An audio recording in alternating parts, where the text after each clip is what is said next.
Hello, hello. If you're going to PAX East this weekend, that's March 21st through 24th, 2024 in Boston, I will be doing a PAX panel on Sunday, March 24th. It's called Between Two Screens, a Nintendo DS retrospective, where myself and 5 fine folks are going to be going through the history of the Nintendo DS, our favorite memories, and then with audience participation, creating a list of the essential Nintendo DS games.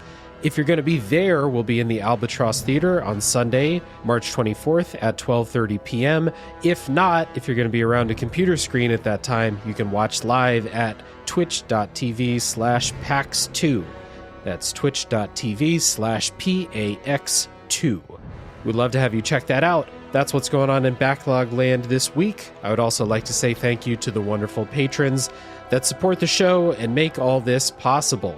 They are Chris Nelson, the Top 3 Podcast Crew, Zulgeek, Chris Copleen, Eric Guess, Rick Firestone, Nick Ficori, Jill, Jeff, formerly Jerf, Kieran, Soccer, ZNA, Cupcake, Kyle, Christian S., Matt aka Stormageddon, JD, Doug Leaf, Jason Emery, Brian Skirsha, Randall, Jake Martin, Jenny E., and many more.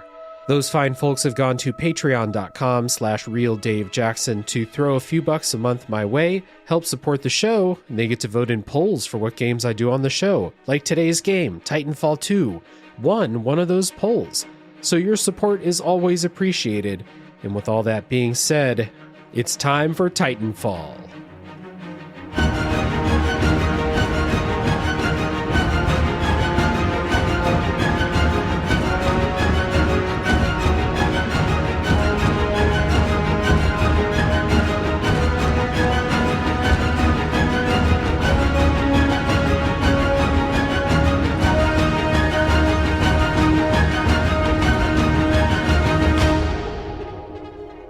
Hello, everybody. My name is Dave Jackson, and you're listening to Tales from the Backlog. This is a video games review podcast where each week I'm joined by a guest to bring a game out of the backlog, play it, and discuss. My guests today are friends of the show, both hosts of Halftone Takes podcast, Pilot and Titan Combo, Adam Bucheri and Cory Revis. Guys, welcome. Hello, so good to be back. Hello, hello, hello.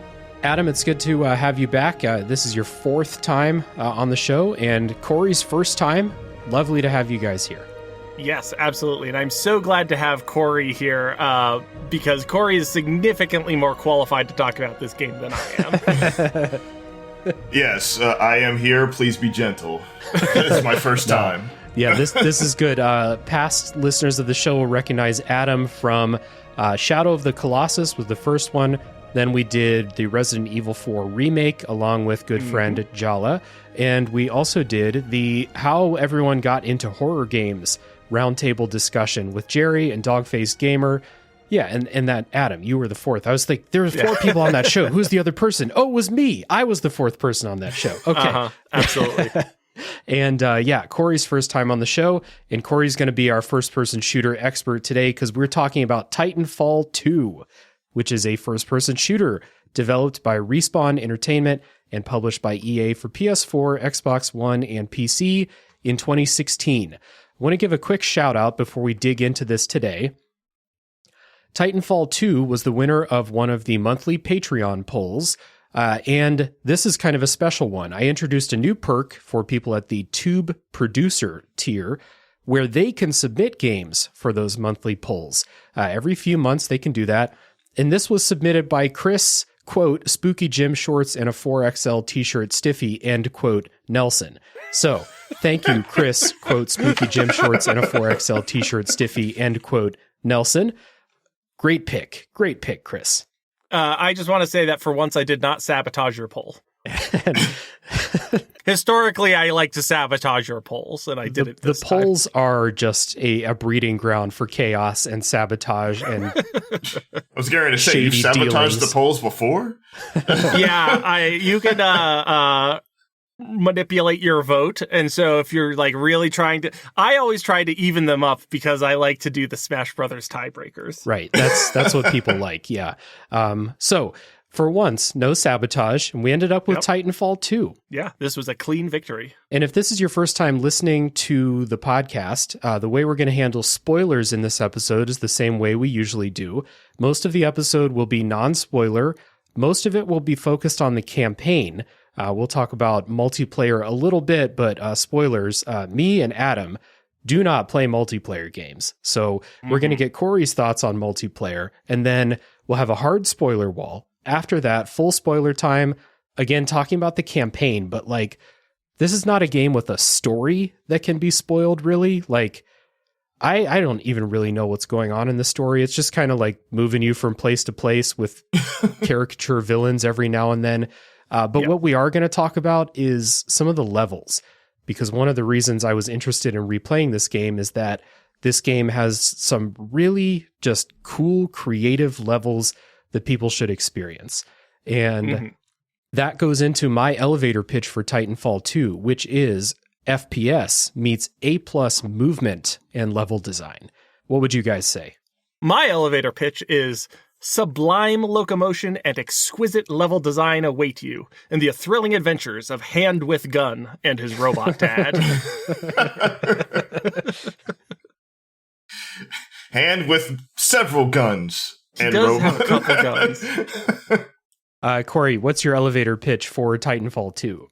My elevator pitch is campaign is very short, very sweet, and straight to the point of greatness.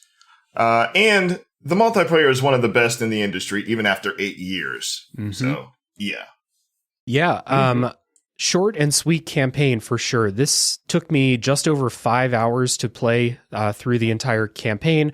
I played it on PC Game Pass this time. They have a deal with EA, so I was able to play it on PC Game Pass. I played it the first time on PS4, given away on PS Plus, I think. So if you're one of those people that just adds the PS Plus games every month and then forgets about them, you probably have Titanfall 2. And then, again, no multiplayer for me, just played the campaign 2 times. How about you guys? I just want to give a quick shout out to downloading free games on PS Plus and then never ever playing them, because I don't know if I've ever played a free game I got from it. I forget 100% of the time. You're not the only one. I played it on PC just this week.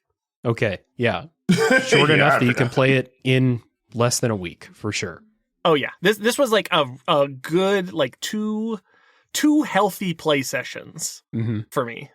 Yeah, sounds about right. I am going to be this is going to happen probably several times throughout this, but I am the outlier. I've had this game for a very long time, probably since it came out. Actually, yeah, I did buy it probably the week it came out. But I also had Titanfall 1, so I was really looking forward to this game.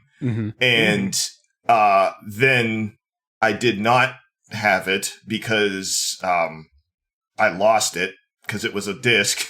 And then I still had all my information, so I rebought it a while ago.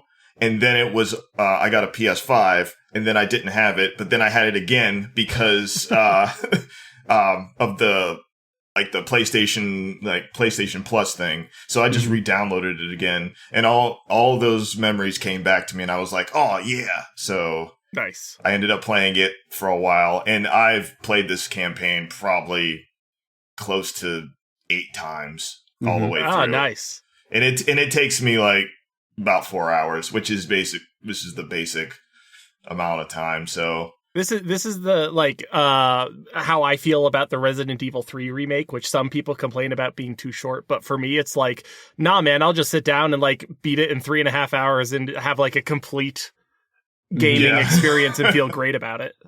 Yeah, I can see this campaign at least becoming one of those I don't really feel like playing any of these real long games I got going on. I'll just sit down and play Titanfall 2 straight through on a Sunday or something like that. I can see that happening for sure. So we'll get into our personal histories with this. And Cory, you started into yours, so we'll kick right back to you. You said you had Titanfall 1, so you were about Titanfall 2 when it was coming out. You were looking forward to it. yes, a lot of the things that were in Titanfall 1 that was like iconic, like the movement, which is probably the most iconic thing, but also just the gunplay and stuff.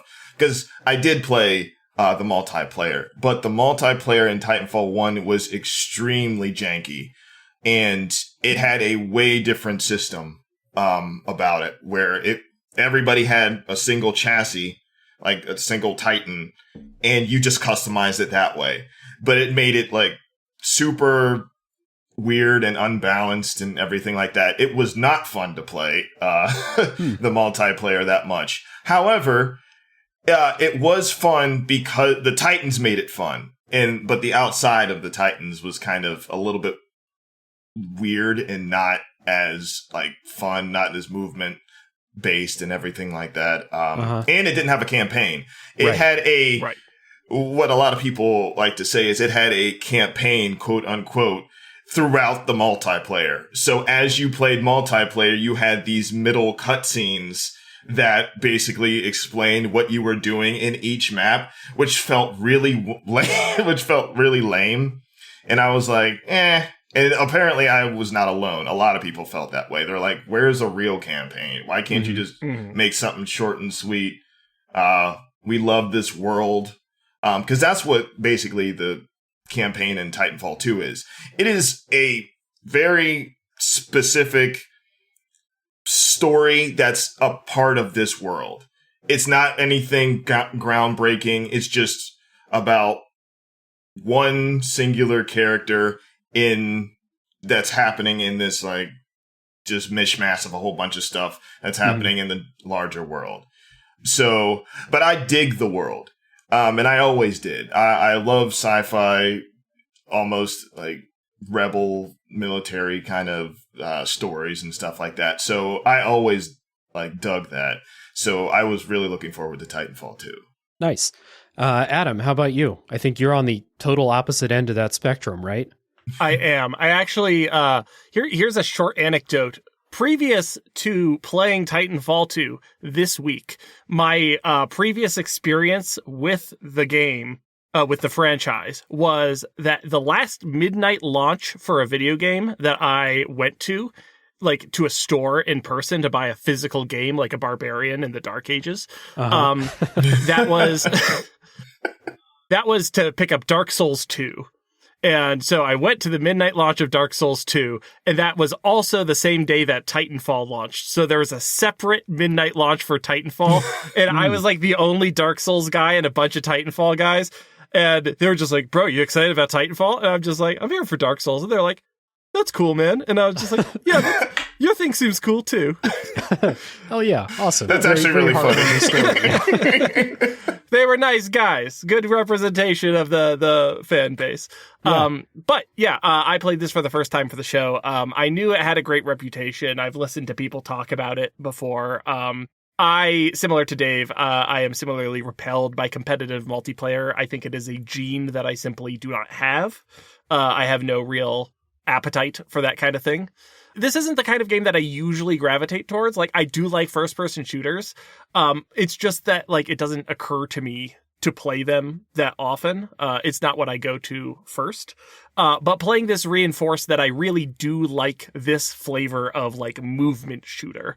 And I really got to get around to playing Ultra Kill one of these days. Yeah.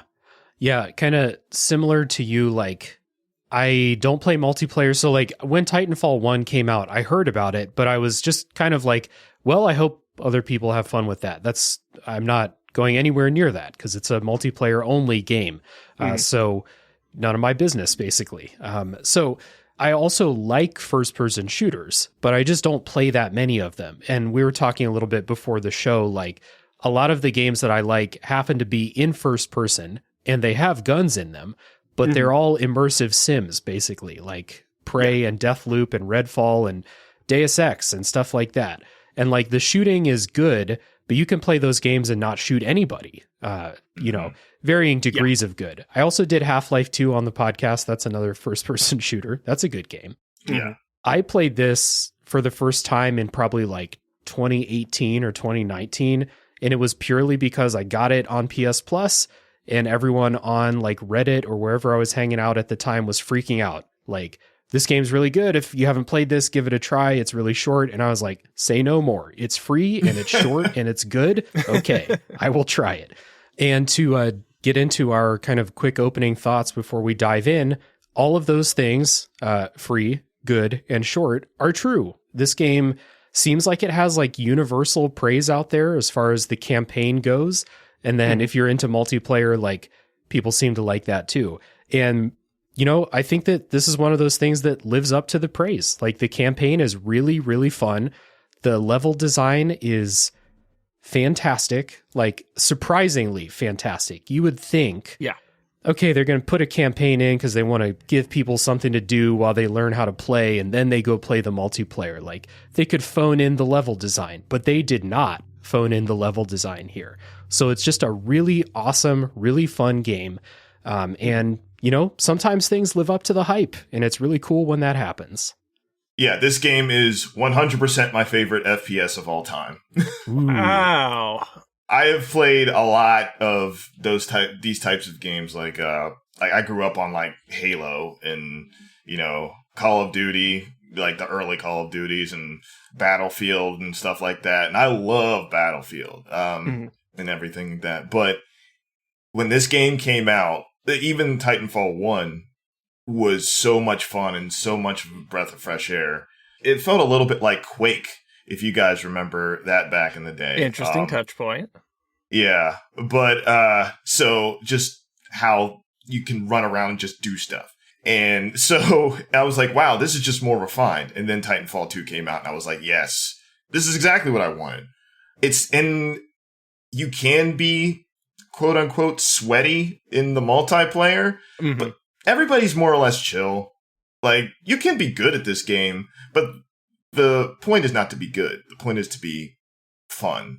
So, yeah, I would put this game as top tier in the genre of especially, like, mil-sim type first-person shooters, where a lot of people do have that, Call of Duty, I don't want any of that. But, because this is by, like, some of the devs from Call of Duty, from like Infinity Ward and stuff like that. But famously, there was like kind of a schism, and then they broke off to make this far more imaginative game than the Call of Duty mines that they had been slaving away in.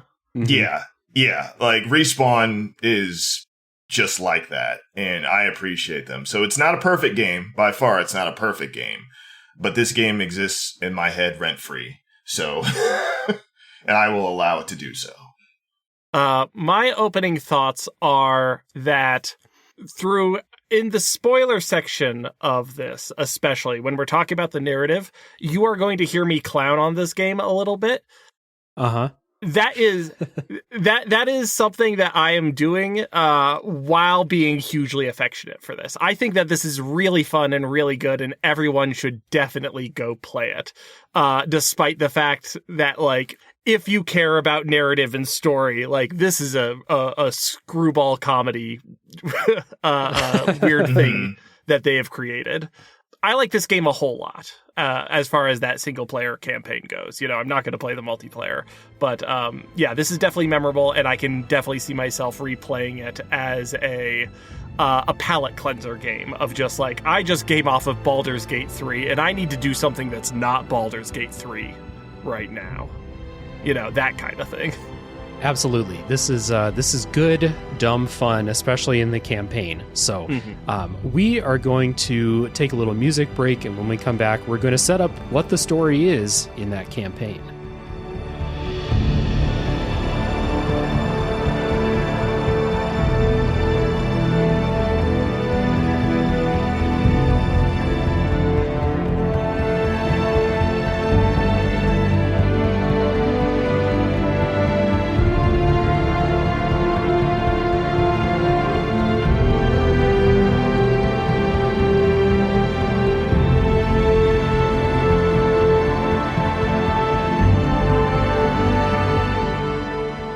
In Titanfall 2, you play as Rifleman Jack Cooper. The name alone should give you an idea of what kind of character Jack Cooper is. I am going to take a couple of terms from friends of the show to describe Jack Cooper, okay? poster child for, as Watch Out for Fireballs describes them, Guy Whitey shoot good characters.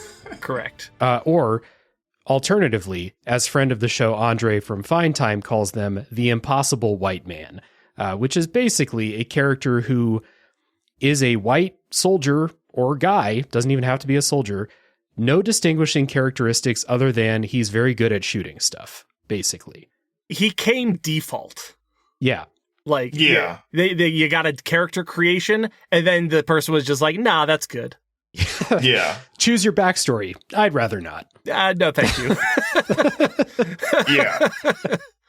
Yeah, the whole impossible white man trope is something that, I hear quite a bit in video games. It's just starting to change. And as the, I guess, resident black man, I am definitely like, I always kind of roll my eyes at this kind of stuff. Yeah. But at the same time, it all depends on how fun the character is too. Like, everybody seems to be in on the joke, because I always find it really, I always find it really funny that these people are just trainees and somehow they're really good at shooting because you're really good at shooting. So it doesn't even matter. Yeah. Part of the thing with Cooper is that Cooper's just a regular soldier at the beginning of the game. He hopes to one day become a pilot. That's a capital P. That's a proper noun, a pilot. Pilots partner with Titans. Titans are the mechs in Titanfall. They're AI, they're sentient, like they talk, they're partners basically. On their own, the pilots are like super soldiers. They're like parkouring around, doing superhuman shit. They're the ultimate soldier. And then they can also get inside the Titans and control them in battle. And kind of on that point that Cory just brought up there, Cooper has like a bunch of self-doubts. He wants to be a pilot, but he doesn't know if he's actually good enough to be a pilot. Spoiler, he's the greatest pilot of all time, and he deserves treats for being such a very good boy. Yeah. So, on the opening mission, Cooper's commanding officer and mentor gets killed, and that guy has a Titan. The Titan's name is BT-7274. We'll just call him BT for the rest of the episode, as they do in the game. And BT, because Cooper is the only person there, gets transferred to him. And so I think this is probably people's most favorite part about the campaign, is like the dynamic between Cooper and BT. Like BT's got the friendly robot thing going on. The reason why people like droids in Star Wars or Transformers and stuff like that. It's very similar here. Mm-hmm. Yeah, absolutely. It's very much a boy in his bot feel for like basically the entire campaign. And I always like that. I find that very cute. And it is very cute. So yeah.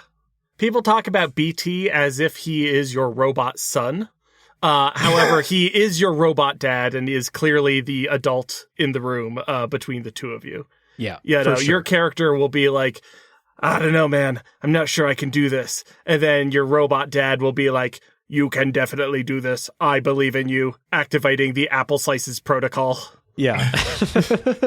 And also what's really funny, just to add to that, they do always address BT before they address you, which is really funny. There are constantly military personnel negotiating with your robots while you are in like the timeout corner.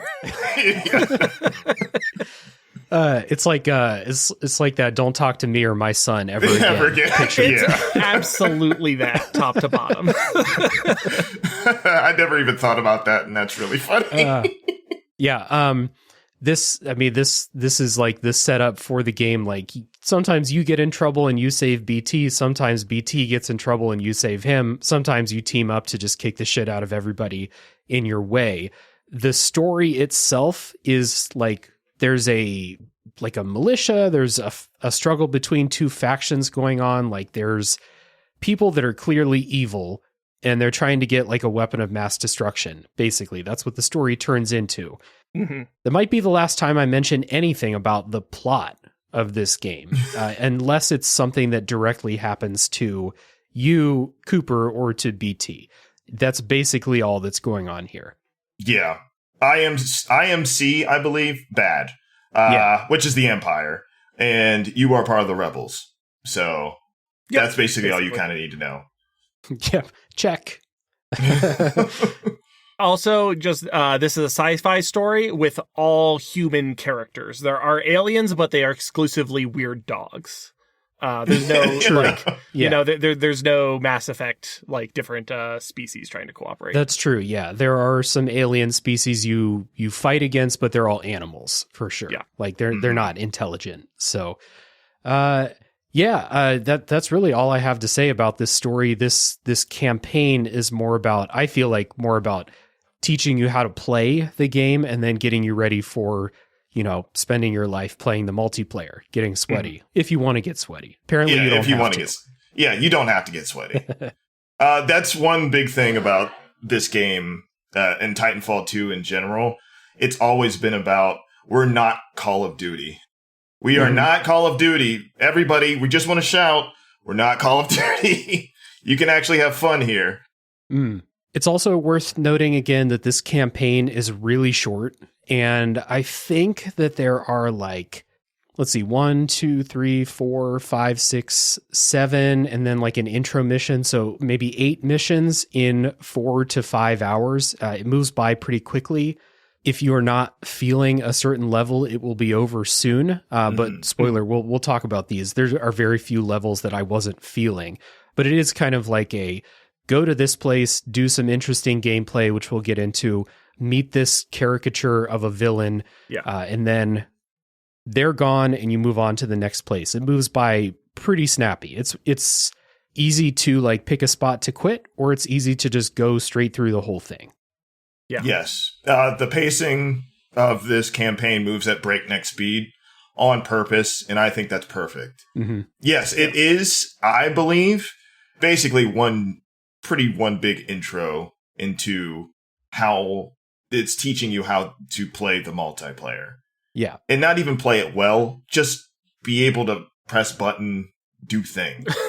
But it is 100% fun, in my opinion, due to the gameplay and level design and the set pieces. Yeah. Yeah. I'm sure we're going to go into the set pieces in a while, but yeah. Yeah. That's part of it too. Your breakdown, on the topic of pacing, your breakdown of story to gameplay is way on the side of gameplay here. I don't know that there's a cutscene longer than 3 minutes in this game. You might be watching something happen for a couple minutes, but then you're right back into gameplay.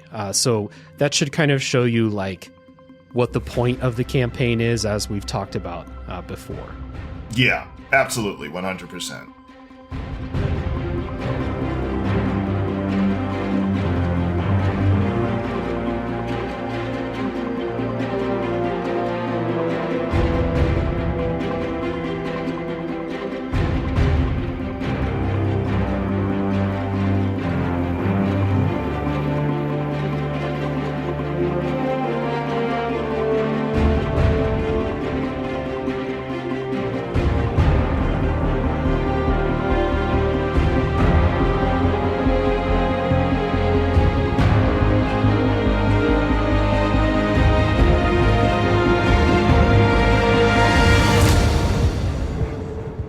I also think it's worth noting that this campaign is short, and it's for a multiplayer game, which often they're accused this kind of game is accused of just being a training ground for multiplayer, right? Just introducing you to the mechanics. And that's true, and that does happen here, but this is a game that's full of ideas, and these levels are full of purpose and intention.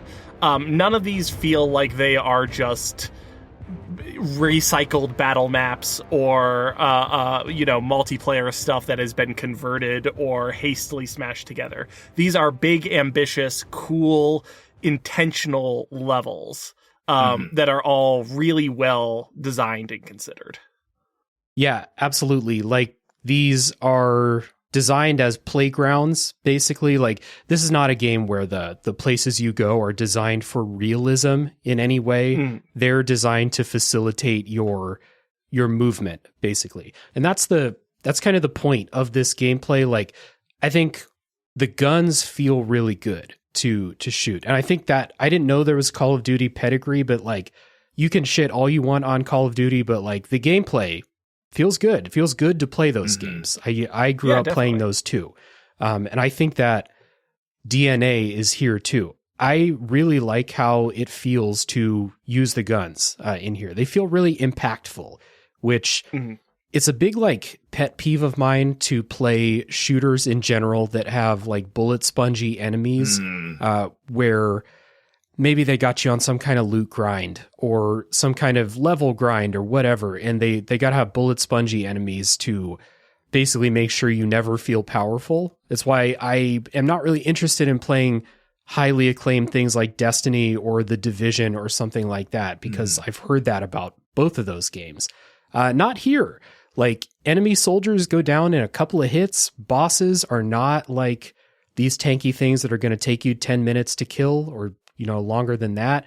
I think that this game is setting up like a real power fantasy, both when you're on foot and in the Titans. Yep. And I think this is like step one. Like, nothing you fight is actually that tanky. You feel good playing it. Yes, I 100% agree. I think the one hit melee kill is also extremely well placed. Yeah. Let me tell you, this guy is so good at punching robots to death.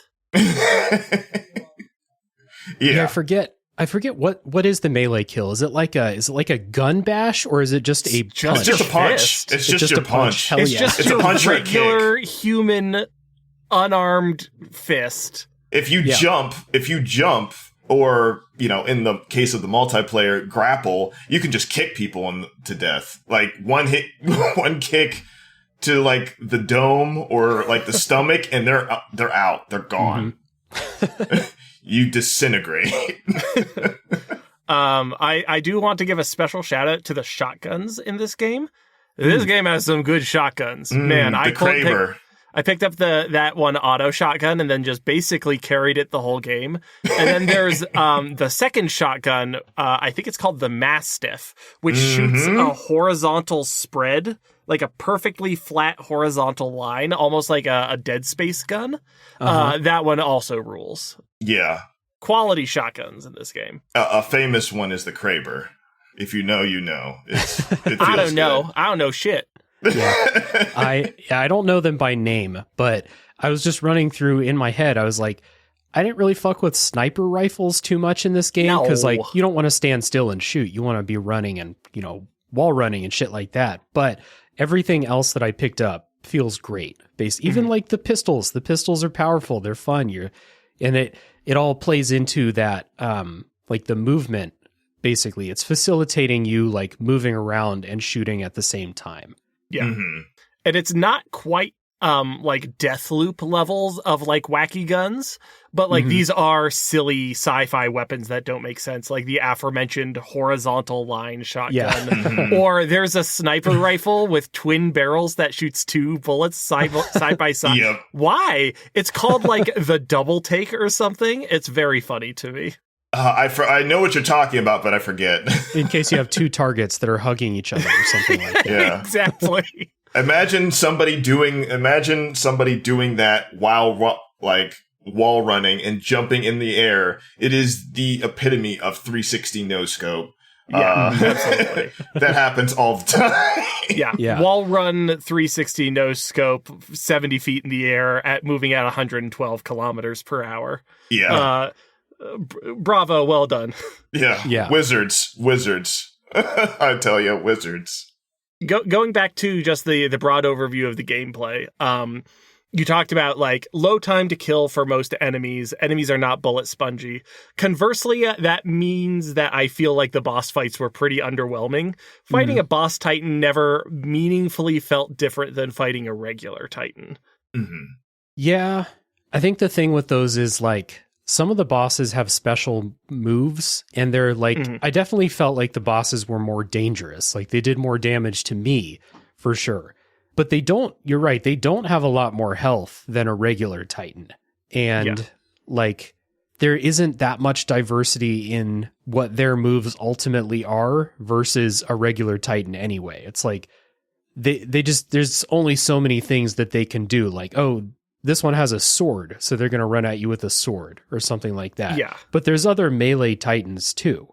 Or this one has like a barrage of rockets, but like I have a barrage of rockets. Like it's, the bosses are not super memorable in that way, but I would prefer them like this than, you know, these are like half-hour drawn out fucking like armored core fights or something like that. Yeah, I'm not asking for Balteus in this in this game. And also it's worth noting that I did play the game on normal difficulty, so maybe I would simply appreciate it at a slightly higher difficulty. Perhaps. Cory, have you tried that? Have you played this on a higher difficulty? Yes. I have not played it on the highest difficulty because it is kind of that one-hit kill type thing. It's like, don't get hit, idiot. And I'm like, yeah, okay. But I want to say, in regards to the boss battles, because they are the weakest part of the campaign, but only for really one specific reason to me. It is because they're AI controlled. They would be a lot more strategic and fun. It like Adam mentioned earlier, you don't want like Balteus levels of, okay, it's been 30 minutes and, you know, I'm still fighting this one Titan. But it is a little bit more engaging, because I hate to keep going back to like the multiplayer, but in the multiplayer, when you are facing another Titan, it's another person, and they have the same type of movement movement that you do. They have like the dashes and everything, because it is way more terrifying for the Titan with the sword coming at you, and it's like barreling towards you, and that sword can like tear you apart if it's constantly hitting you. Then, you know, the AI who's staying back with the sword, and you're like, why are you doing this? I could just snipe you like every time you like teleport around or something like that. And I think it's just kind of, in my opinion, a showcase of the Titans.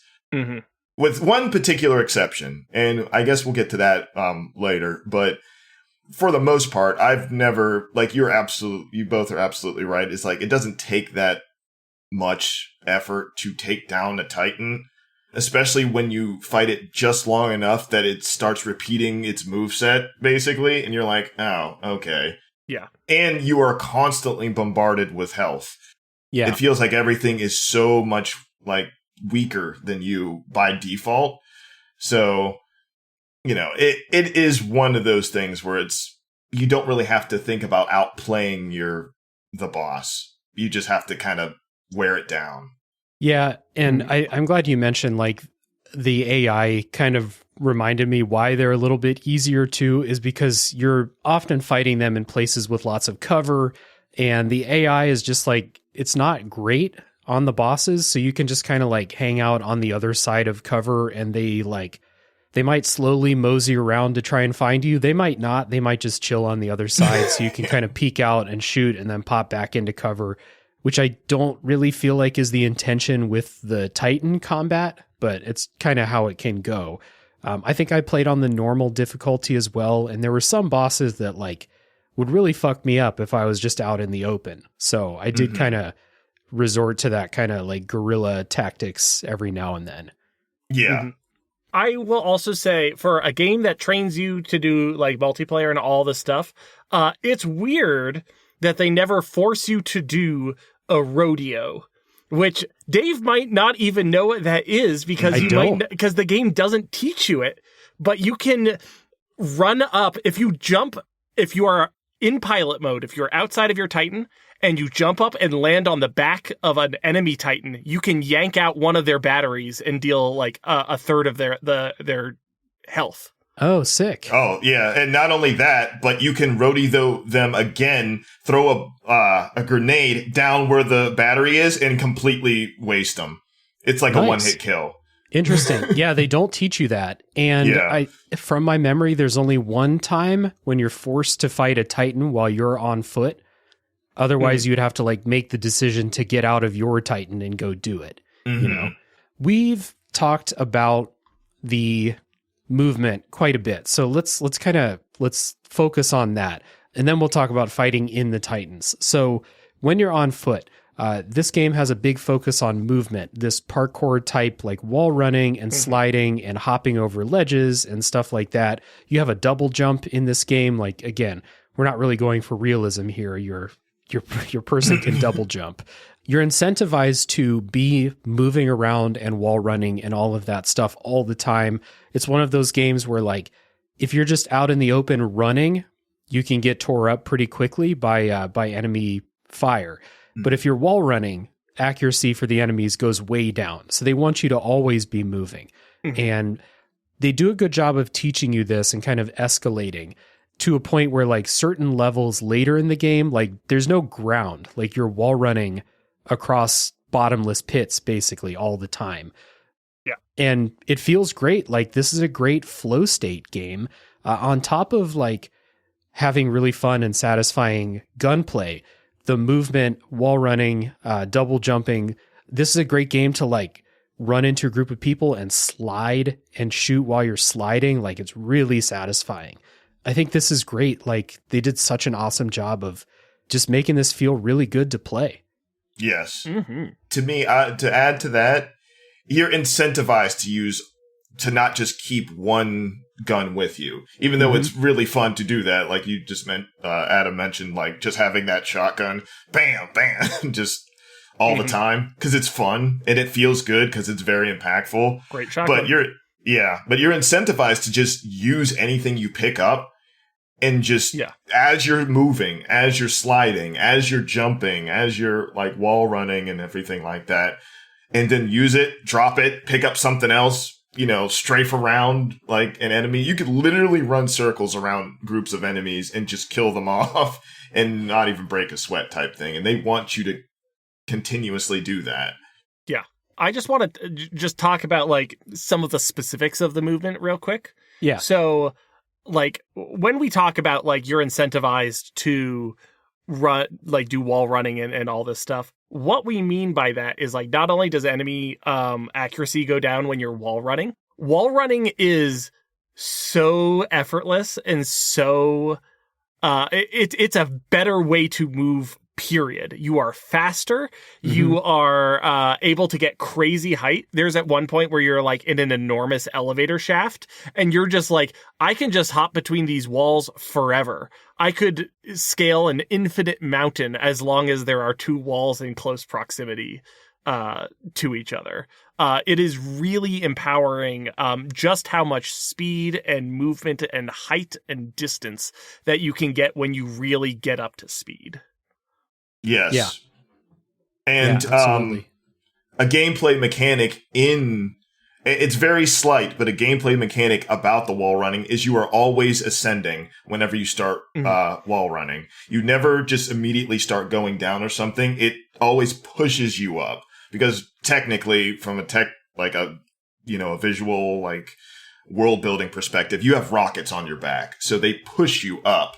So you always have an arc whenever you wall run, and that means you can ascend things a lot quicker if you're running in between walls and stuff like that.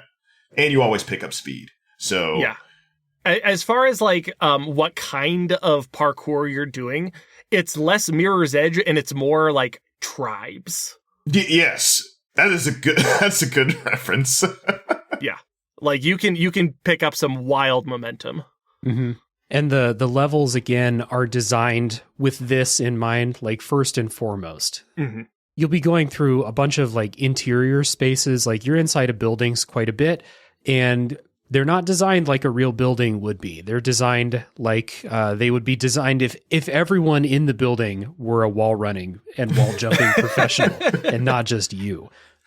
So even the outdoor spaces are designed like this too, and all the places where you can wall run, because you can't do it everywhere, but the places where you can are either like perfectly flat or like, let's say you're wall running on the side of a cliff or something. You'll take one look at it and be like, oh, wall running spot. Okay, I got you. Perfect. Yeah. Even so, there's few things that you can't make work if you're just like, I wonder if I could do this. Mm-hmm. And the fact that the multiplayer has a grappling hook, and they didn't even give us the grappling hook. Like, oh yeah, I can only imagine how busted the movement gets in multiplayer. I would say if there was the grappling hook in the campaign, 90% of the level you would never see.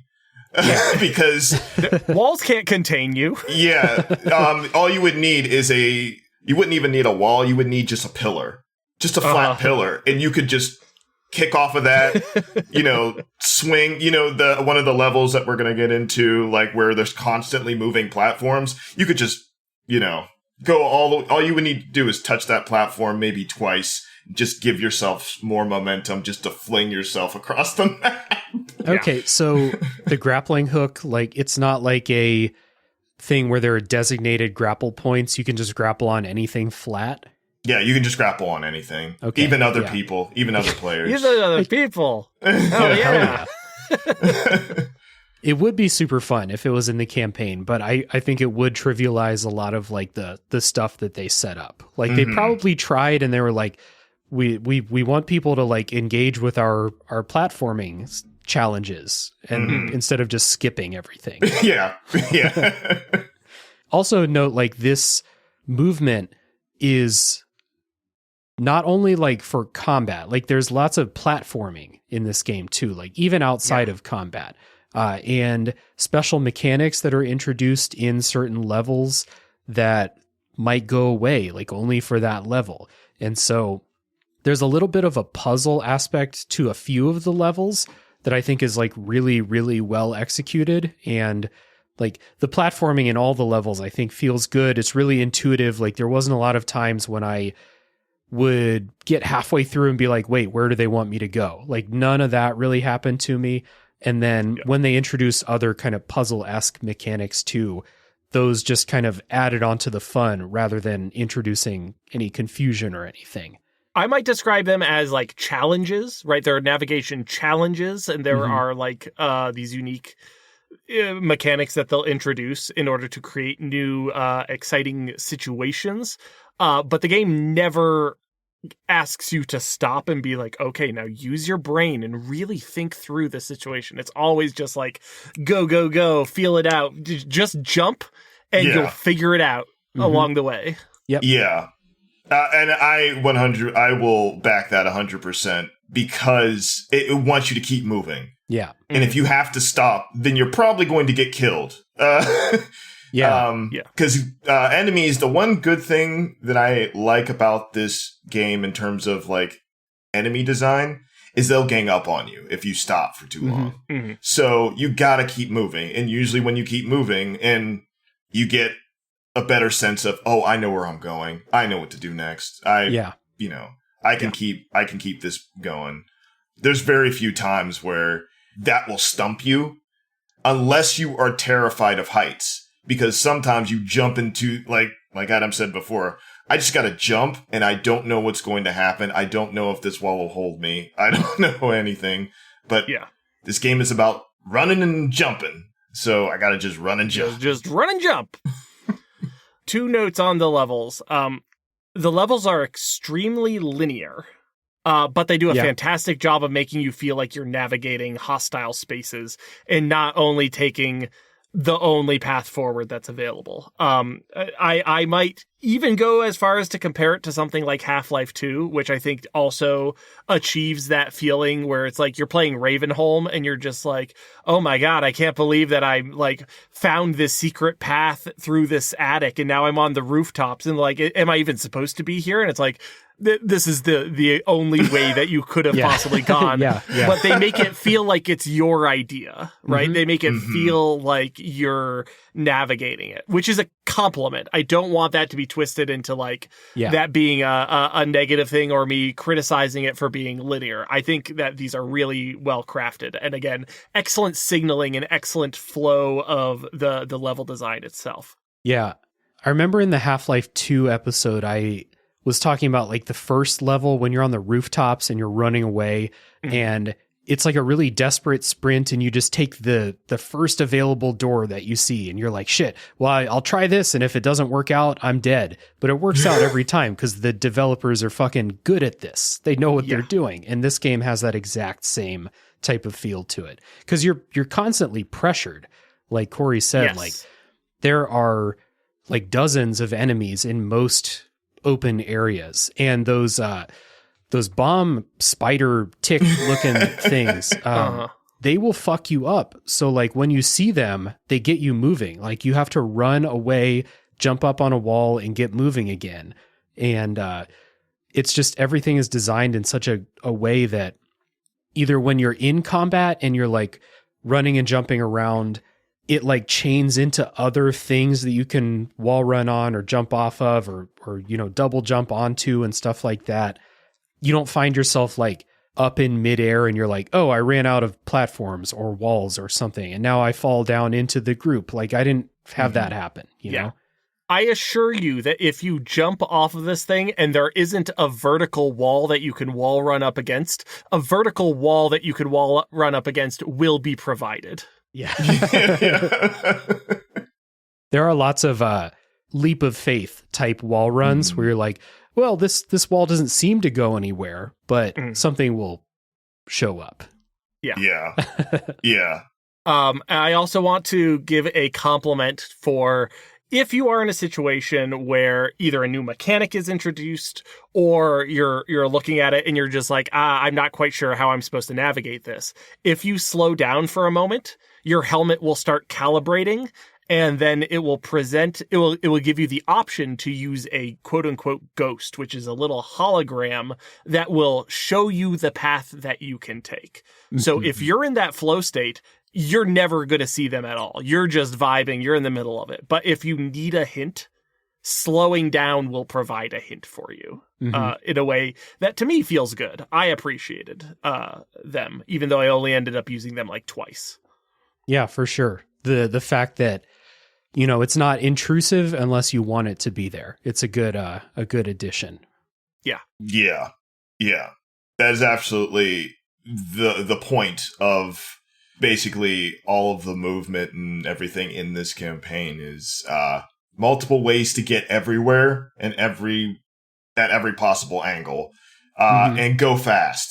Yeah. Keep moving, go fast. And I think that's one thing that a lot of people that are very familiar with the game, Titanfall 2, they love it. They're veterans of the game. They love to just go back in the campaign and see how fast they can go through the level in different ways and see if they can that's like a personal challenge with a lot of players where it's like, I know this level pretty well. Let's see if I can like move through it without getting shot like once, or without taking any damage, or without touching the ground. Like, it's very fun to play this game in a like the floor is lava type situation. Yeah, for sure. Which I know quite a bit of people tend to do. As we are recording, Games Done Quick is happening right now, which I'm a big fan of, and I tune in every time it is on. I can't wait to watch some Titanfall 2 speedruns now that I'm familiar with it. But something that I'm also familiar with, there is a dedicated category just to the opening training course. Oh, yes, nice. There is. Yes, there is. And the world record is like 18 seconds or something absurd. It's insane. I've seen it. And I'm like, I am not nearly even close to being that good. That's wizard shit. And I'm like, yeah. This for sure would be a fun game to watch, like a glitchless speed run, and just watch someone master the spaces for sure.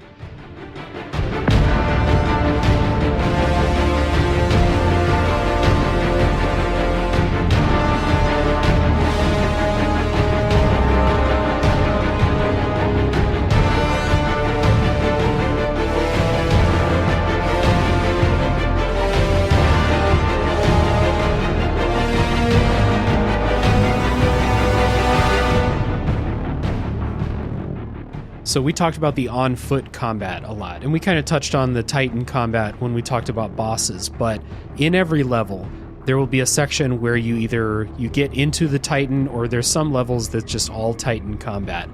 So you get inside of BT, and it shifts into this much different, much slower Titan combat. So you have much less mobility when you're inside the Titan, but it's a lot more powerful. So like, you've got two different types of power fantasies in this game. You've got like the movement fantasy when you're on foot, and then you've got the Titan combat where you can like step on dudes and they splat. or you've got your chain gun and you can just take out, an entire group of people in half a second. Mm. There are a bunch of different loadouts for the Titans, and they all have a bunch of different kinds of weapons and defensive abilities and like evasive maneuvers and stuff like that. A lot of variety. I stuck with probably the first two that you get seem to be the most fun to me. Like the one that you start with has an ability where you just catch projectiles and throw them back at the enemies, like with a magnet field or something. Yep. Infinitely satisfying. We talked a little bit about how the boss fights are like a little bit of a letdown, but like overall, I had a lot of fun playing with the Titans too. Yeah. I mixed it up fairly frequently. There was only one that like I really didn't gel with, which was like the sniper one, because I don't know, I just don't like that archetype for that one. I think the one that I ended up having the most fun with is it was later down in the unlockables list, but basically you have a main gun, and as you hit them, it builds up like little charges on a lock-on. And then once you have a full lock-on, then you can send a missile barrage. But like there's no cooldown on the missile barrage. It's just establishing lock-on.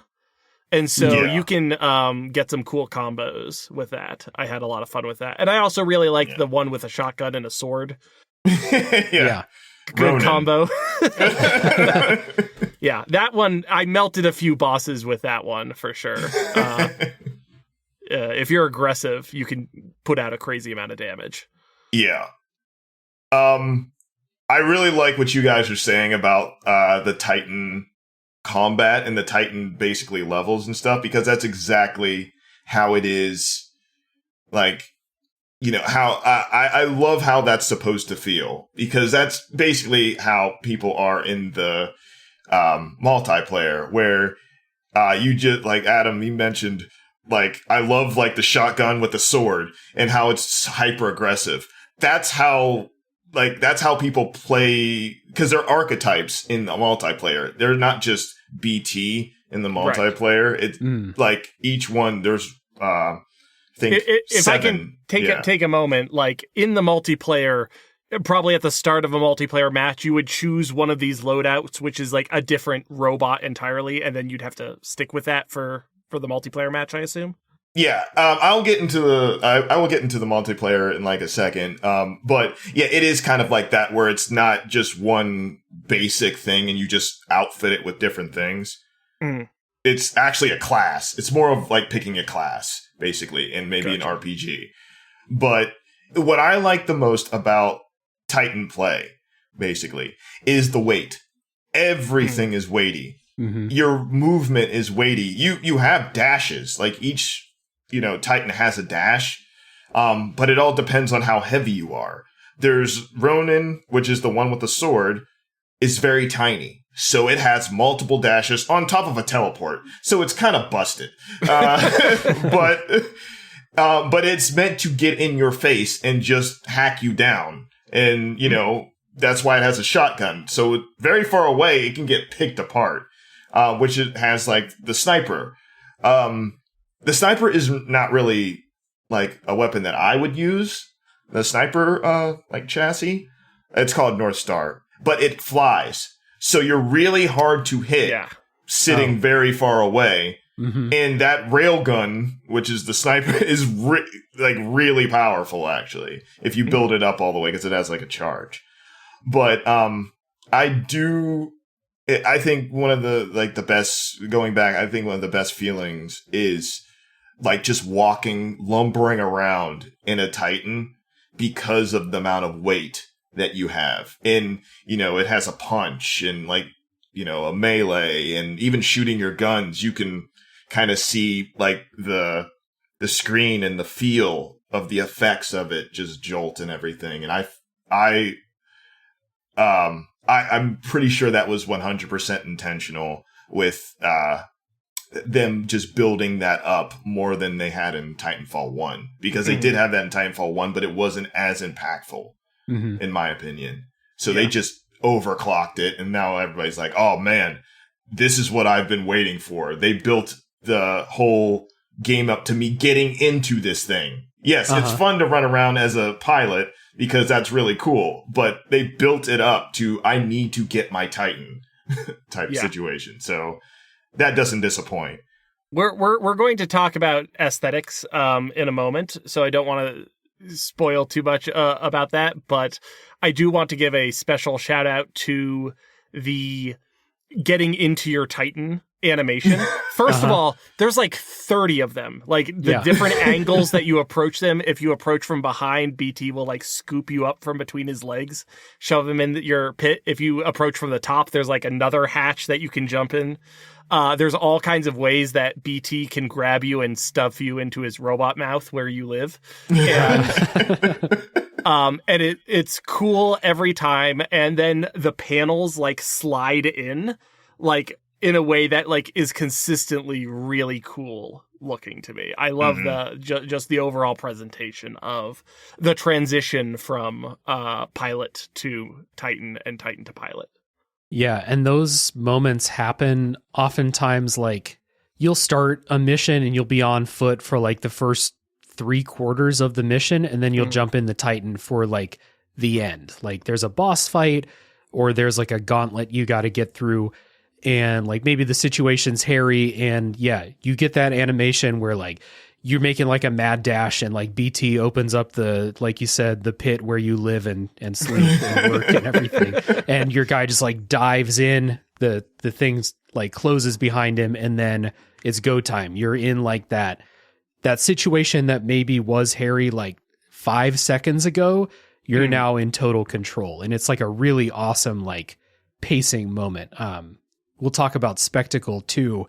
And like, this is part of it too. Like, the feel, these Titan fights that you get into, like the scale changes when you get in there, and it's always cool. Yeah. Yeah. Going back to mechanics though, real quick, I just want to talk a little bit more about the two modes of play, pilot mode versus Titan mode. Because mechanically, they're totally different. They have different health systems between the two of them. When you are on foot as the pilot, you have a very generous auto regen. So closer to a, like a Call of Duty or whatever was popular at that time. And then for the Titan itself, that has a combination of a Halo-style regenerating shield as well as a health bar. And this is important because of the way that it mechanically incentivizes you to interact as each of these two modes. As a pilot, you have regenerating health. So if you get shot, the best thing that you can do is run and run fast and wall run and slide, because that gives you space and that gives you time to recover and then make an approach back. As a Titan, you are mechanically incentivized to refill your health, and the most consistent way to do that is by killing other Titans. So it's got a kind of Doom 2016 push forward combat rhythm to it. And as a result, it's an additional layer of contrast between those two primary play modes. Yeah. And the fact that the two of them are so different, but they're both really fun to play. Like, there was never a time when I thought, shit, I got to get out of the Titan now, because playing on foot is really fun. Or, you get to the end of the mission and it's like, oh, there's a boss, time to get in the Titan. Shit, I don't like the Titan combat. Like, none of that. Like, both of these are great. So it's, like, want to ask, so Cory, in multiplayer, are you in the Titan more often? Are you on foot, or is it both? Okay. In multiplayer, because I was going to lead right into this after you guys were talking, because I was starting to get a little giddy. I was like, oh boy. Because in multiplayer, the reason why I would say this is my favorite, in the FPS genre, this is my favorite type of multiplayer, is because it works in tandem. When you're out of your Titan as a pilot and when you're in the Titan. So in multiplayer, you start out as a pilot. You're drop shipped in with like your small team. It's not a huge team. It's like 6-on-6. And you're just running around, wall jumping, sliding. Everybody's doing the same thing, but it's also you have grunts, you have AI running around the map too, robots and, enemy AI. So it's about building up points. It's not about kills. It's about building up points for your team. And that, the more points you earn, the faster you earn it, you basically charge, like a bar to get your Titan your Titanfall is ready. That's what they would say. And then you would press a button and you can kind of point where you want it to drop. Mm-hmm. Anywhere on the map.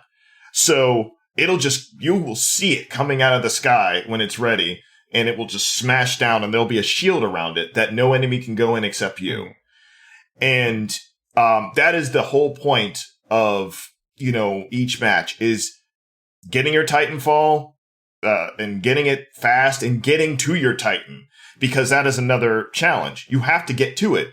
As soon as somebody sees that you have a Titan out, they'll camp your Titan sometimes, because you got to get to it. And if you don't get it to it fast enough, which is always also cool, is it will it will just turn itself on.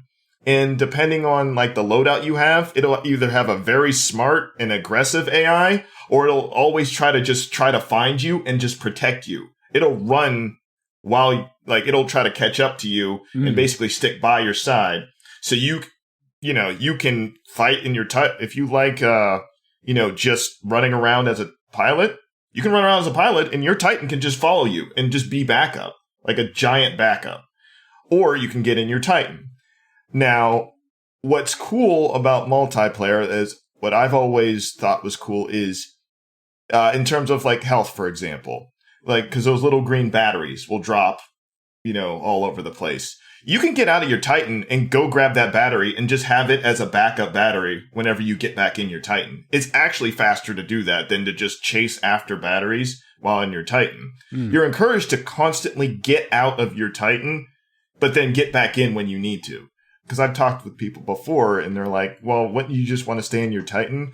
Especially if the power fantasy is, I can't destroy other Titans unless I'm in my Titan myself. I'm like, actually, that's not true. It's actually the opposite.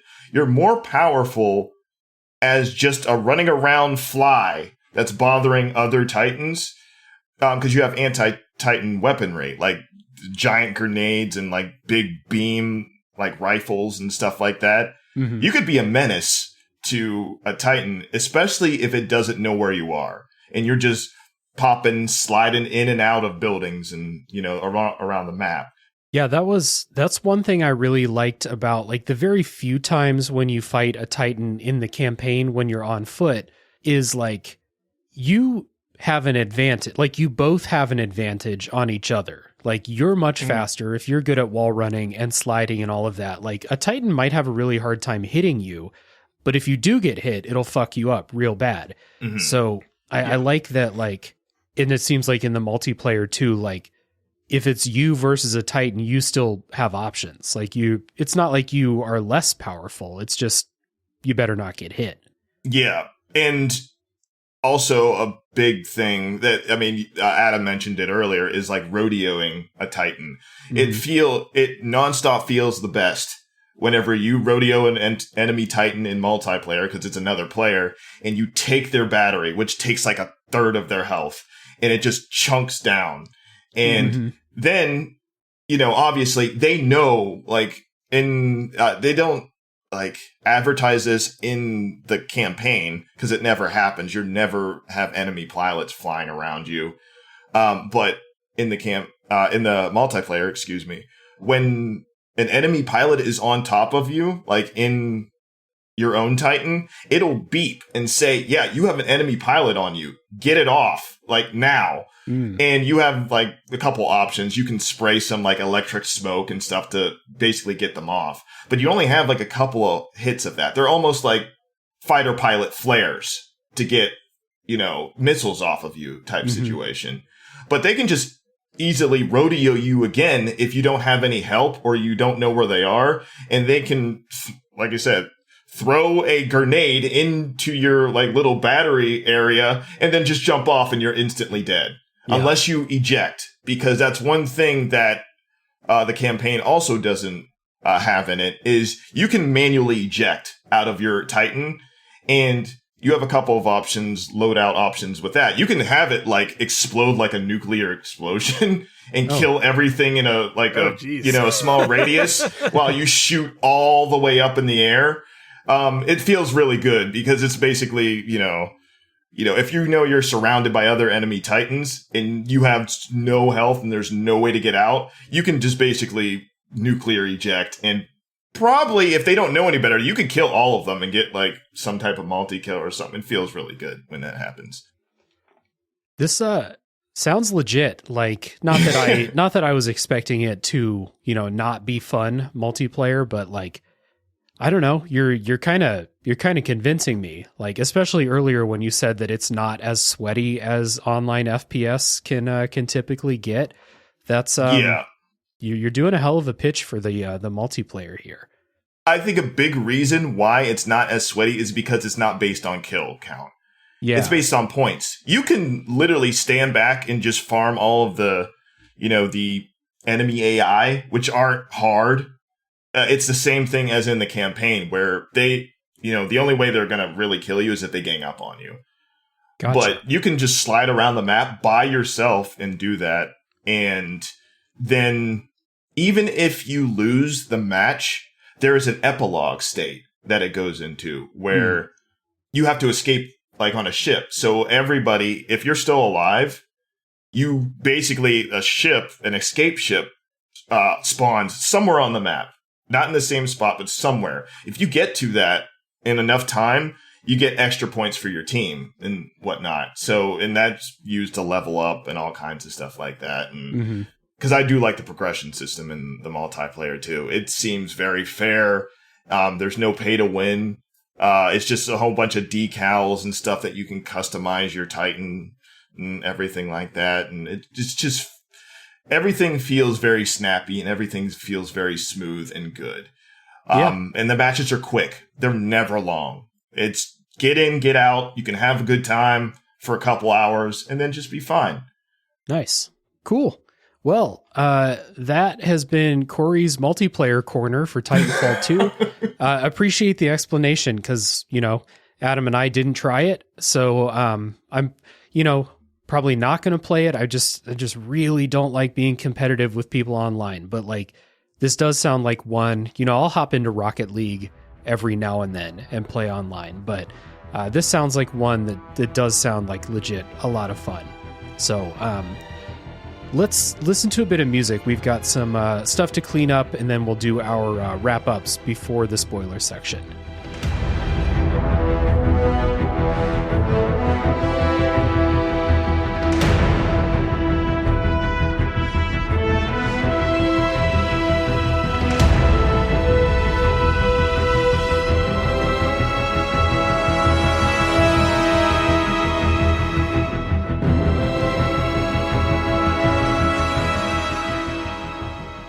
So we haven't talked really much about how this game looks and sounds yet, and this is going to be, I think, a pretty short section, but I do want to just point out, graphically, I think it looks pretty good. It's a really bright, colorful game for a lot of the levels. Even the inside spaces are not really, like, dark and depressing or anything like that. It's got a stylized look to it. It's not really going for, like, super photorealistic faces or anything like that. And, a long time ago, Cory, you mentioned the spectacle, so just want to reiterate some of the stages you're in, and like maybe in the multiplayer too, but definitely in the campaign. Some of these have like insane spectacle to them. There's a level where you're like on top of moving airplanes and shit, like flying freighters and stuff, and you're jumping between them or being thrown by BT, great distances in the air. So, like, spectacle, I think, is, like, one of the big things to take away from the visuals here. The game is consistently a party. It is, yeah. Yeah. As far as, like, the visuals and art direction, first of all, I think any game from 2016 looks pretty good. I understand that graphics continue to get better, but, like, this still looks exceedingly modern to my eyes. Mm-hmm.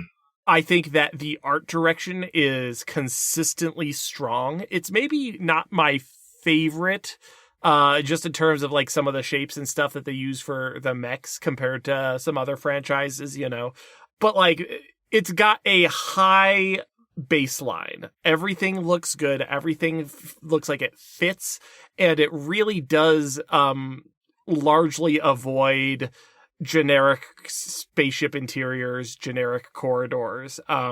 It's much closer to something like James Cameron Avatar, where there's lots of beautiful sun-drenched alien landscapes, beautiful skyboxes, even the hostile alien flora and fauna look great, move interestingly, and like you'll be looking out across a thing and there'll just be alien dragons like gently beating their wings in the distance, and it's just like, man, video games pretty good.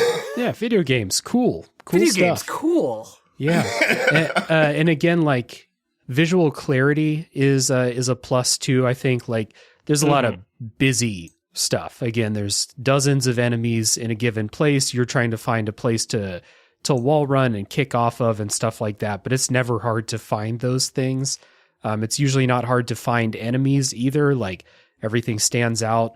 So I think you're right. Like stuff from this era generally looks good, especially if they're going for like kind of a stylized look. It just, doesn't feel like it's aged because they're not trying to make it look like real people. And yeah.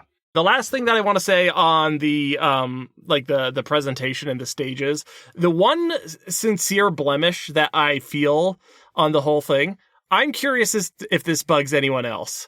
I found the stage transitions to be really jarring and bizarre. Yeah. Where you would be like having a conversation and then it feels like almost mid-sentence, it just like fades to black, loading screen, and then it loads you back in like the same room. And I'm just like, what? What just happened? Yeah. I noticed that too. And I think it is just to keep it rolling, just to keep it moving and getting you back into the action as soon as possible. But it is very jarring. It's just like, oh, we're here now. Yeah. That just felt like slightly distracting to me compared to the high level of presentation everywhere else. I guess I didn't notice that. Maybe I'm just kind of itching for these conversations to end so that I can get back to gameplay, because we talked before, like, I don't care about the plot of the campaign, like, in the slightest bit. I also don't really care about any of the characters. Like, I don't want anything bad to happen to BT because he's a good boy, but I'm not invested in anybody as a character. No. Part of it, I think, is the voice acting, which is, like, good and serviceable, but like it's very straight voice acting by numbers, basically. Like Jack Cooper is not a real character and thus does not have any distinguishing factors like from voice performance or anything like that. It's Matthew Mercer who does the voice for Cooper, who I recently learned who Matthew Mercer is, and apparently he's in everything that the other three famous male voice actors don't do. And right. But we said he's Guy Whitey Shootgood, the impossible white man, and he sounds like it basically too. Like he doesn't even have the charisma of a Nathan Drake or something like that. He's just a guy. I was just about to mention Nathan Drake and Nolan North as another one who does a lot of that, but he doesn't have that kind of another charisma. Impossible white man. Yeah. Nathan Drake. Oh, the most impossible white man. Yeah. I think that's kind of the fun of it, though. But that's a different game. Yeah. BT has a very like Optimus Prime type voice. Nothing more I can really say about BT there. Yeah. And the antagonists are they all sound like anime villains from different, with basically a smorgasbord of foreign accents. That's how I would describe them. It's like if you got like the Pacific Rim has-been teams, and you're like, what if they were more shallow? Yeah, and then this one's Australian, and this one's Russian, and this one is, this one's French, and there we go. Those are our villains. Yeah. Yeah. I feel like, as much as this game isn't about the story, like a Metal Gear Solid roster of villains would improve things. If we had the Cobra team. That's it, from the Metal Gear Solid 3, or even the Metal Gear Rising dipshits. I would have appreciated those. Yeah, there's no one who approaches Jetstream Sam level of charisma in this game, or Sundowner or someone like that. Yeah. It's funny you guys mention like the characters and everything, because that is one thing that I thought was very like funny in I guess the spoiler wall, like beyond the spoiler wall that's coming up. But I know this world enough that this game is basically just a snapshot of what's going on in the universe. I think this is more of a showcase of what's going on in the universe, because the universe is actually really cool and really fun and very stylized and all this kind of stuff.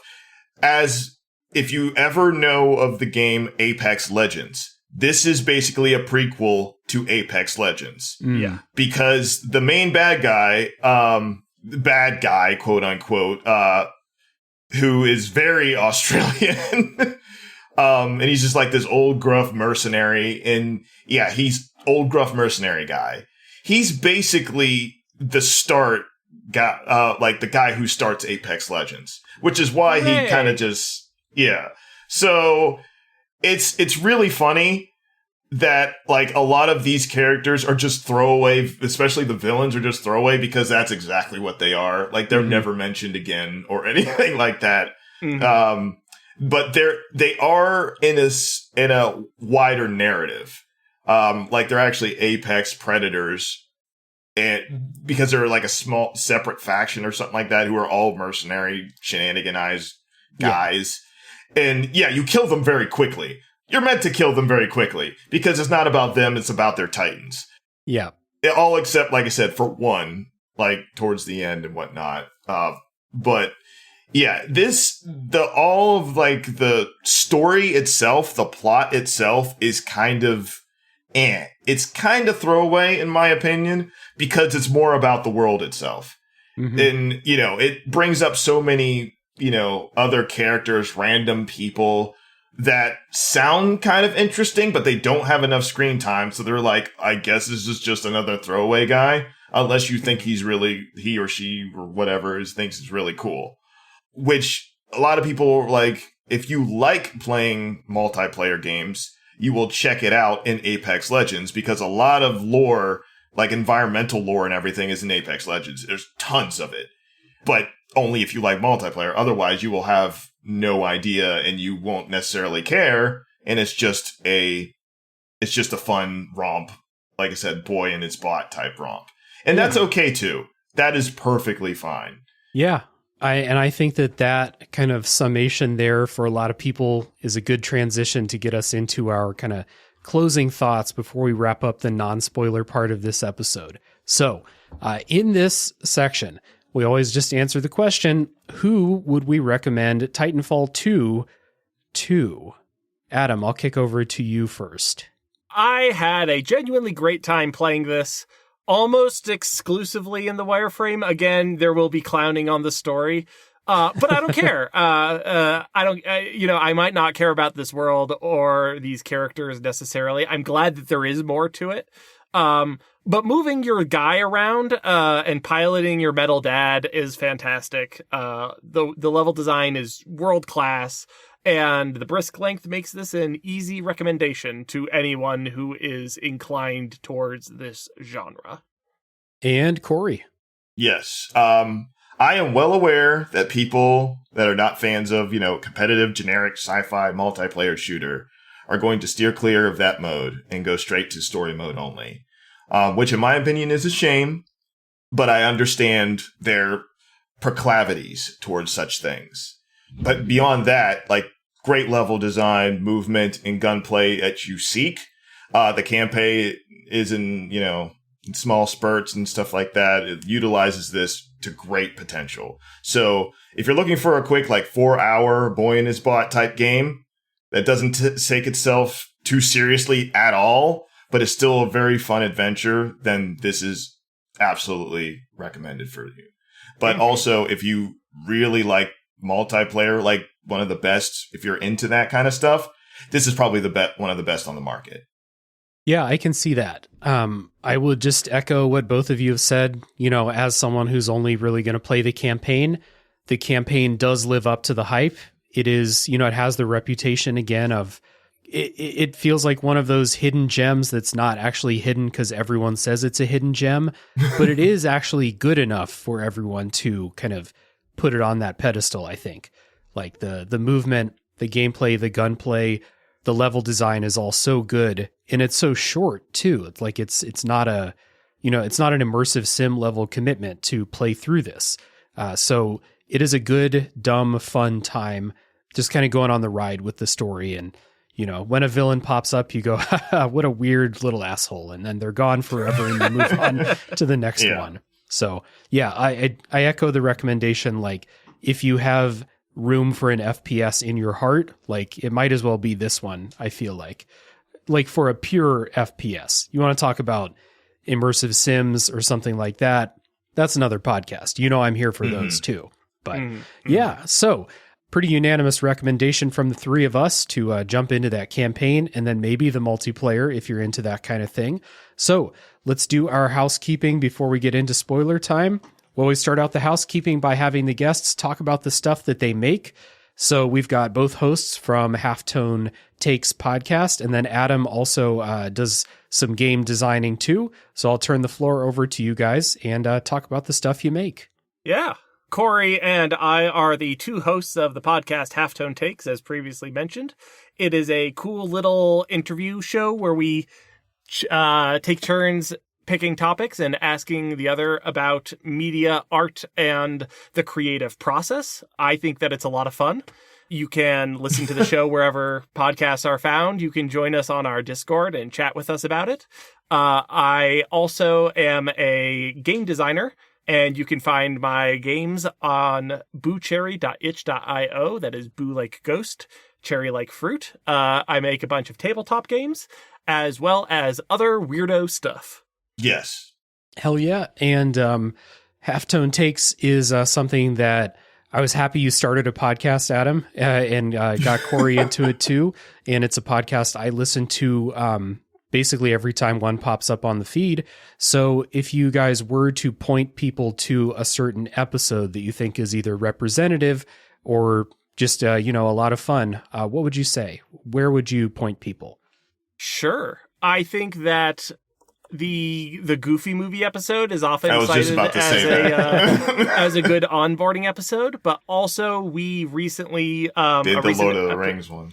That was our most recent one. I was about to say just being insufferable for like 2.5 hours talking about Lord of the Rings. But the one that I wanted to shout out was that I had my friend, voice actor Scott White, as a guest on one of the episodes, and he talked about his specific experiences being a grunt double, which is to say a voice match impressionist for effort noises during action scenes, which is like such a specific thing that you can make a living doing, that like I'm so delighted by that. And he's also a gem. He's absolutely a delight. His tail is wagging the entire episode. That is something I would describe.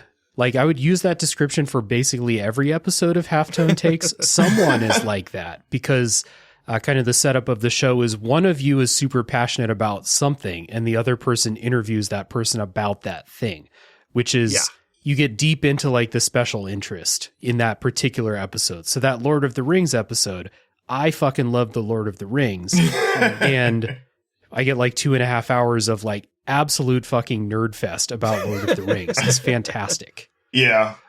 Very grateful that you appreciated that episode. I knew that was going to be a really good episode for a lot of people, because I saw the genuine joy that was radiating off of like Adam, and I knew I hit something special. You get to listen to my Tom Bombadil Type 5. That's right. Yeah. You didn't convince me, but I appreciated your side of it. And Cory, I understand that you have a creative work of your own. Yes. I have a webcomic on Webtoons called Dawn of Time. Okay. And It is really cool. It is about the first Mother Time. So that is an ongoing webcomic on Webtoons, on the app, and also like on the internet, on like a desktop. So go check that out. It's really cool. It's very sci-fi fantasy, if you're into that. And yeah, I really like it. Mm-hmm. All right. So everyone can look down in the show notes for a link to Dawn of Time and Adam's Games and Halftone Takes. So y'all have a lot to click around and discover while I talk about myself for the next minute or so. So if you would like to support this podcast, the best thing to do to help juice the algorithm in my favor is to leave a rating and review on your favorite podcast app. Apple Podcasts, Spotify, and Podcast Addict support those types of things so that when people look for Titanfall 2 podcast episodes, they might find this one. And that's what we want, right? You can also join the Discord server for this podcast. You can come in, talk about Titanfall 2 this week, talk about the other games on the show, tell us what you're playing. We have a couple of cool things going on this year. We have a backlog resolutions challenge going on in the Discord server. If you got stuff in your backlog that you need a little peer pressure to actually play, come on in. We have a challenge going on. We also have our wonderful gaming log in the Discord server where people post the games that they finish, and we have like a museum in there of all the games that people have finished. It's really nice. I'm always happy to read through how everyone feels about the games they play. We also have a Patreon if you want to support monetarily. Patreon.com/RealDaveJackson is the place. Every month we have a poll for a game to appear on the show. Again, Titanfall 2 was the winner. So if you want a little influence on what games appear in the polls, you can do that. All patrons can vote in those polls. And also I have another podcast because I'm a maniac. It's called a Top 3 podcast. That one's a simple pitch. It's top 3 lists. And who doesn't love a good list?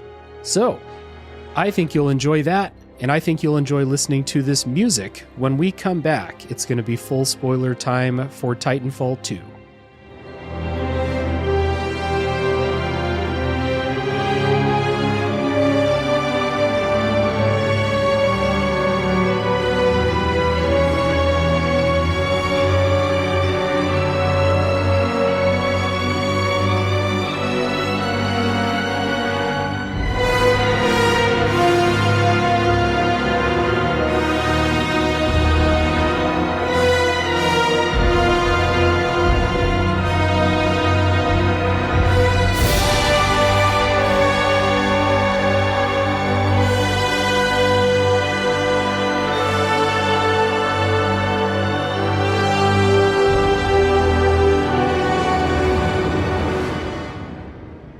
All right, we're back.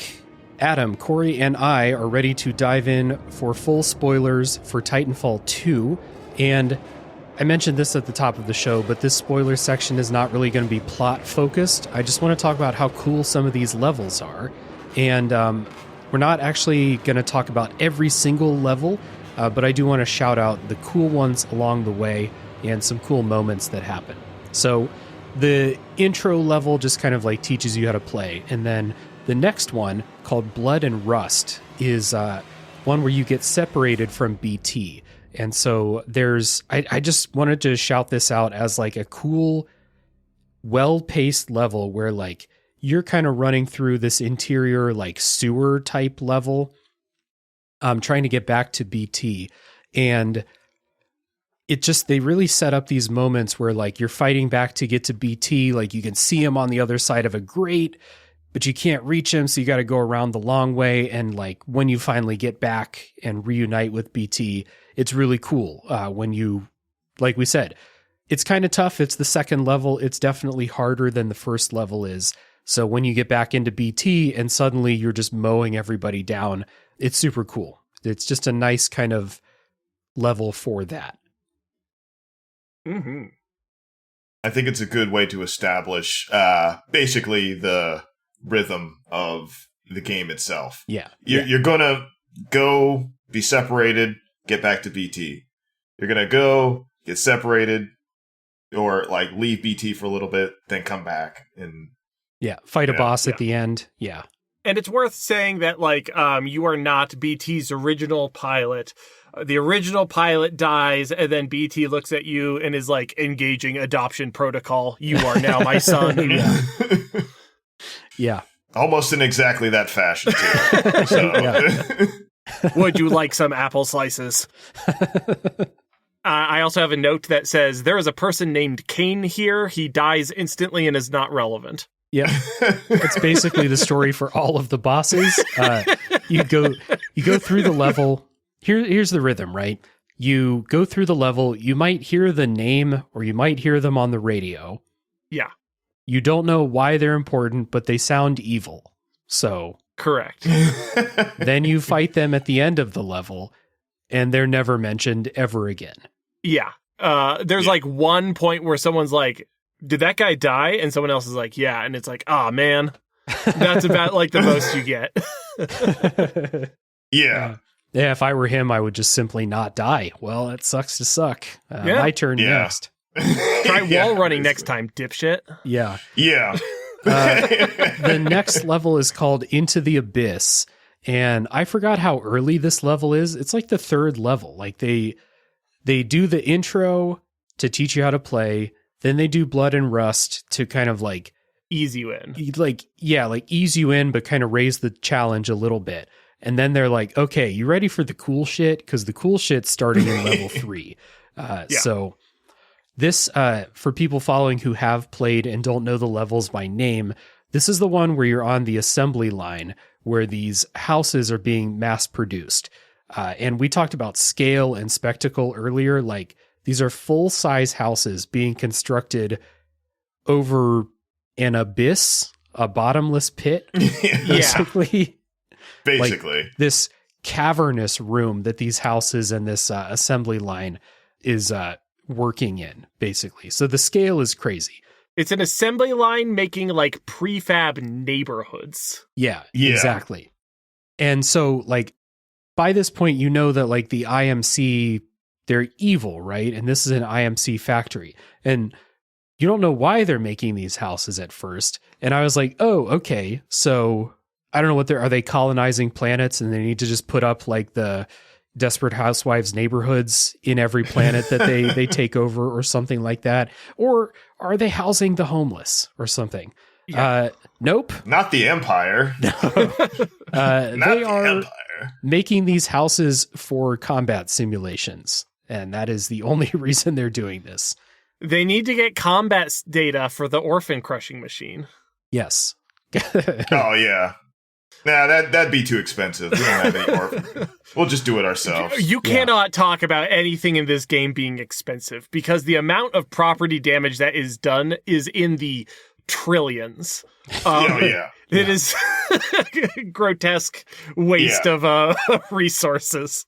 Hey, I'm gonna just really quick aside of like actual, lore, which is actually really funny. Mm-hmm. The IMC is literally the Empire. They throw away tech like it's like paper cans or plastic bottles and everything. So it's really funny that you say that because they literally do that with like giant planets and stuff. They're like, we don't need this anymore. It's fine.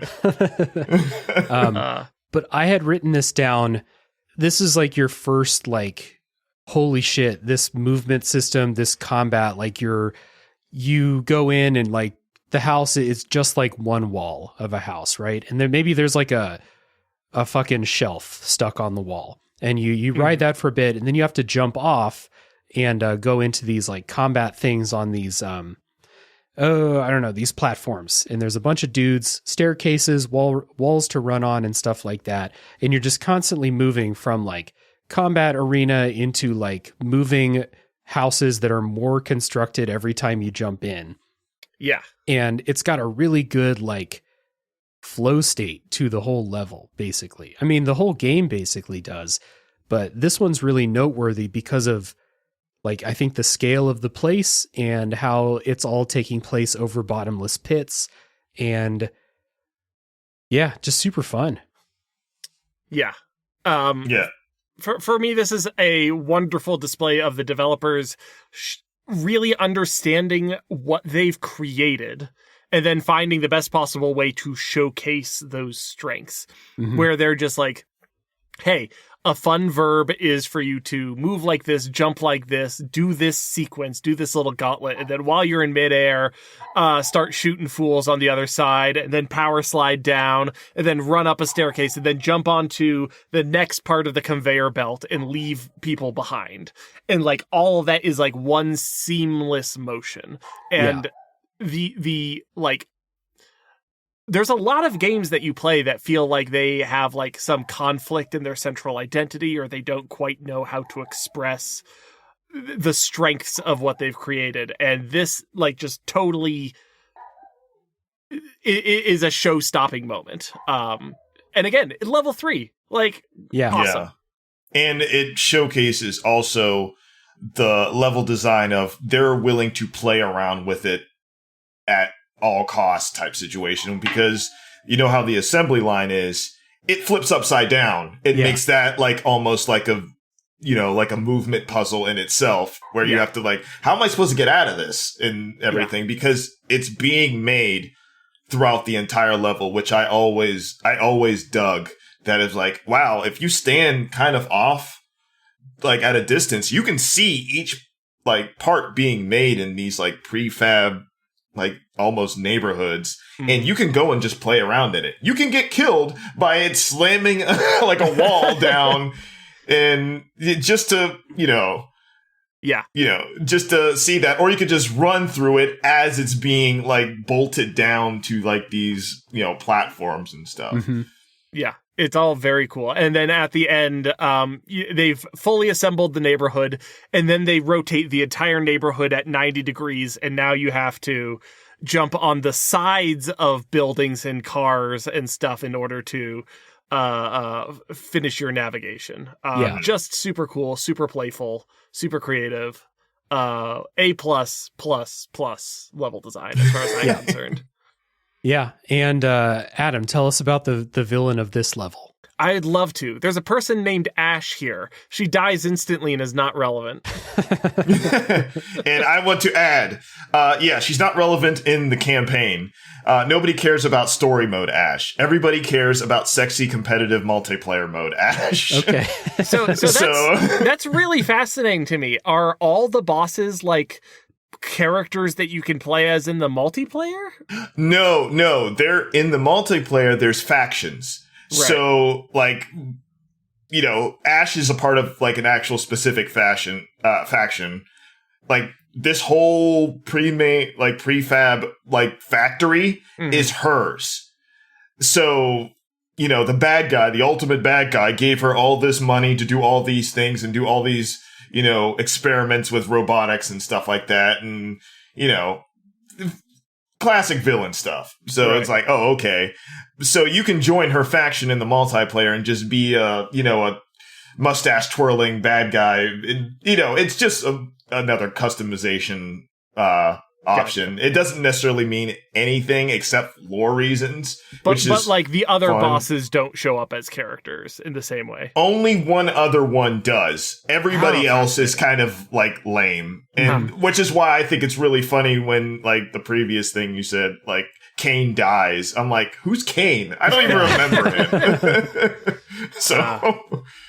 That's kind of anyway, sexy mode Ash. Everyone loves sexy story mode Ash. It's too bad that I fucking mulched her. Yeah. R.I.P. Well, no, everybody hates sexy story mode Ash. Everybody loves competitive multiplayer mode Ash. Right. Yeah. Okay, next up is another very, very cool level, probably the most famous level, I think, from this game, called Effect and Cause. And this is a time warp game. You go to this place that I think there is, like, the time jump is happening before you get the bracelet, I think, right? Like, it's jumping between times or something like that. It's like ambiently switching between the times, uncontrolled by the player, and then you get the ability to control it. Right. So at first, you're kind of, like, timing it a little bit, or, like, you get into some combat and like the time will switch, and then you switch into the future where there's no combat. And then you're just kind of feeling this out. Eventually, the person you're looking for, Captain Anderson, there is a Captain Anderson in like 7 fucking video games. So for sure. You find him. He unfortunately got stuck in a ceiling during one of the time jumps. Oops. And you get his bracelet where you can control the time jumps, and it sets up both puzzles where you are like wall running and changing time while you're in midair and stuff like that, and situations where you're fighting enemies. Like there's combat in both times. And you can do, it's so fucking fun to switch the time, fight for a bit, but also maneuver behind where the enemies are in the other time, then switch back, shoot them in the back a few times, switch back, and like you're in total control of 2 different combat scenarios at the same time. Yeah. And it's really cool. Mm-hmm. So just to be clear, in case like the way that we've described it is difficult to wrap your head around, there are 2 parallel versions of the same map happening simultaneously. And with the push of a button, you can switch between these 2 versions of the map. There's the version in the past, which is pristine, and then the version in the present, which is destroyed and I want to say post-apocalyptic, but I feel like it's on fire. It's on fire. That's exactly it's on fire. It's trashed. And so you'll be in the past where there are animals locked in cages, and then you'll go to the present where the animals have escaped. And, both of those things are simultaneously true. Really neat gimmick. Cool stuff. Yeah. And it's so cool, and then it's gone. Yep. Like, this is the only level that uses it. Like, they could have done the whole campaign with this, and I would have had fun with it, but it's just a one-level thing. And this is what I talk about when it's like, this is not a lazy campaign where they're just taking the multiplayer maps and recycling them. This is a unique idea that doesn't exist in the multiplayer or any other part. It's just this level. Mm-hmm. And they really like make a statement with it, do a bunch of cool stuff, and then let it go. And I find that really admirable. Maximum effort. Good job. Yeah. Yeah. This is by far like the most famous level in the entire game. And it is really fun. Funnily enough, this is the only mission where I would die multiple times to enemies because they would constantly gang up on me because I would overestimate. I would, go into one, like the future, and they would just, I'd be fighting them, but then I would get low health. So I would go into the other, to the past. But an enemy in the past is where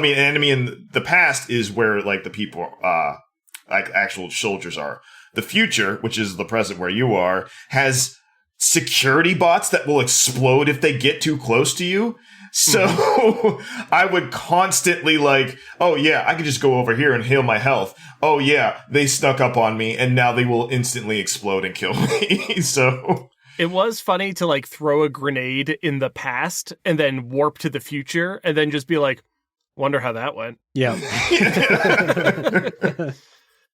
It's cool too. Like there was just like I forget if it's an empty button on the controller that wasn't used for anything, or if they took something that you never use away for this, but it's like seamless into your kit. Like it takes like 30 seconds. Then you're like, oh yeah, I get this. It replaces your stealth cloaking function, which is so important that we all forgot to mention. That's right. Yeah. Oh yeah. I you know what's funny? I completely forgot it too because I never use it. Yeah. And then like there are those fun platforming challenges where like you'll wall run on like the right side, but the left side is on fire. So you have to jump, switch time when you're in midair, then wall run on the left, but like the one on the right's broken, and you keep switching between times while you're doing the wall running and double jumping. And I don't know, it's just fucking cool. And I read a little bit of like dev history for this level, where they talked about how, unsurprisingly, this was hard to get to work. But Yeah. in the finished product, it works perfectly and it's awesome. Yeah. Especially my favorite part in that is when you have to fall through like a shaft. Yeah. That's so cool. And you have to switch it really quickly, or you will either run into a fan or you will run into fire. Yeah. And it's really funny. I saw that and I was like, am I supposed to jump in there? And then I jumped in there and just instantly fucking died. And I was like, well, that was stupid. They shouldn't make it look like I could jump down there. And then I was like, oh, wait. Yeah, the fan's probably broken. And then that has to be one of the most video game ass things to do is all the times when you go in like fan shafts in video games. Oh, you have to deal with the fan somehow. And in this one, you time travel past it. For sure. Yeah. Titanfall is a world where sewers would have a 40-foot ceiling. Yes. Because you got to fit a Titan do down. have a 40. Yeah. Sewers do have a 40-foot ceiling. BT's got to get in there somehow. Switching between the time platforms that you wall run was specifically what I was thinking when I said, if a vertical platform to wall run against is not available, one will be provided to you. Yeah. There will be something to wall run against. Worry not, friends. Yeah, absolutely. So, this level, I remembered it from the first time I played it. I remember how much people talk about how cool it is, and I was wondering like, oh, I already know how this works. Will the shine still be there? Yes, it was. This is, like I said, I could have played the whole game with this gimmick. But again, like you said, Adam, really confident decision by them where they're like, hey, this took us a really long time and a lot of effort to make it work, and we're never using it again. Yeah. I can only imagine the technical challenges that had to be overcome to make it look so effortless. Yeah.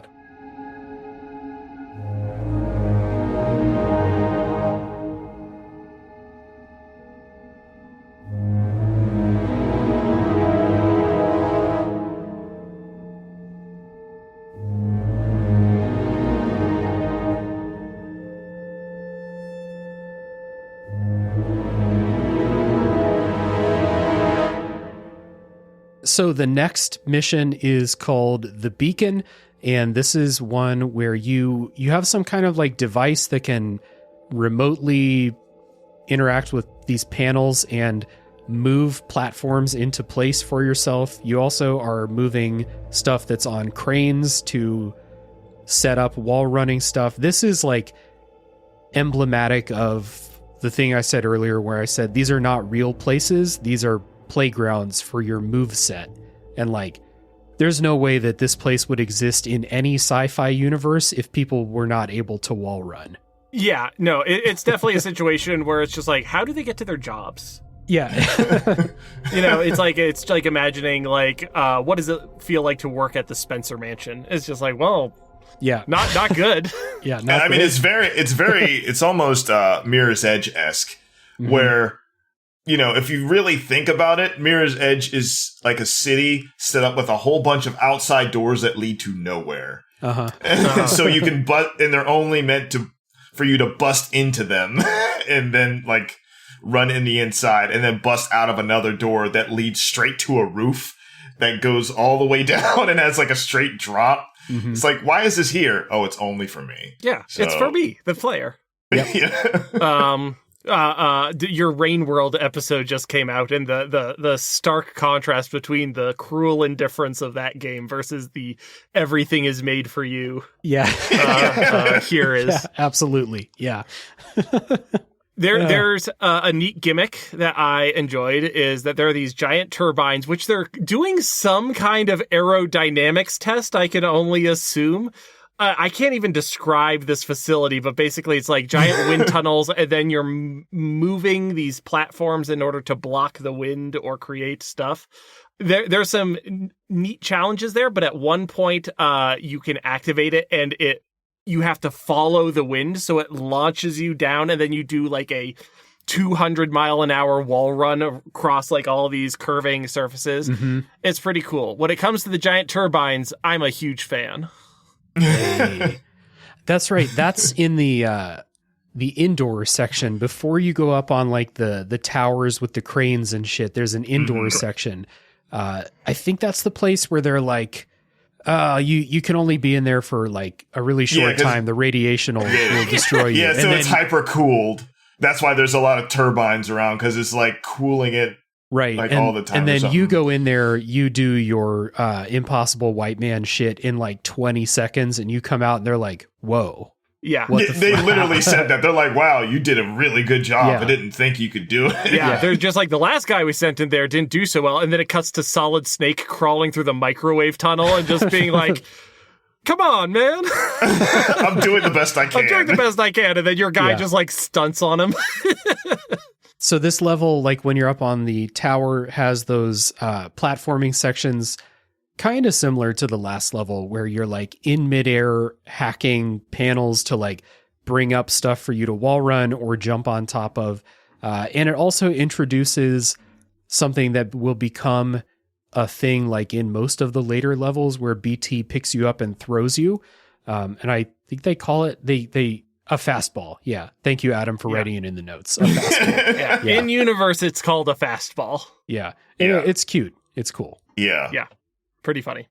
I make a note here that at one point you go up and there's a satellite, and your character takes their knife out, presses a thing, turns it into a USB, and stabs it into the console in order to drive the console around. And I was like, I'm sorry, video game. We're on level 5 and you just told me that I've got a hack knife? What the fuck? The hack knife is really cool. What are you talking about? The handle of the hack knife is like a joystick controller? Yeah. It's so wild. It's the same knife that you stab into people's necks, but also it doubles as, and they do this like several times in the campaign, where you just open up a panel, jam the knife into it, and it hacks it automatically. Yeah, it hacks it, yeah. It's very funny because that's like a press and hold input. And I would always tap the button, which means that I would just go up to the panel and like stab it a couple times and then stop. And then I'd be like, oh, wait, I should do it the whole way. But he just has like a couple fun party stabs in him that he just has to get out of his system before he... those are for me. I'll get to business in a minute. I thought it would work. That's why I did it. Yeah. So after calibrating the satellite, you get thrown off. BT dramatically catches you in midair at the last moment. You give BT a thumbs up. He gives you a thumbs up, and it's very cute. Mm-hmm. Mm-hmm. Adam, tell us about the villain in this level. God, I would love to. There's a person named Richter here, and he dies instantly is not relevant. He does sound like Arnold Schwarzenegger. Yeah. I was about to say, like, he's kind of relevant because he sounds like Arnold Schwarzenegger. Yeah. When they were drawing up characters, they basically were like, well, okay, so here's what we're doing. We're making anime villains with different accents. They're all the same person. Yeah. Generally. But, okay, so accents for evil villains. Well, we got to have an Arnold Schwarzenegger accent, and then we'll figure out the rest. Yeah, that's almost exactly how the pitch meeting went. Then at the end of the mission, you meet up with a rebel person, and they're just like, oh, you're not a real pilot. We'll get a real pilot in you, BT, the actual adult in the room. Mm-hmm. And then in the notes I put, but BB-8 assures her that he has adopted you. That's right, yeah. I thought that was on purpose, so it was a joke that I wrote for myself. I just forgot. That scene where they basically are like, yeah, okay, you've had your fun, Cooper, but it's time to get, a real person in there, and BT sticks up for you.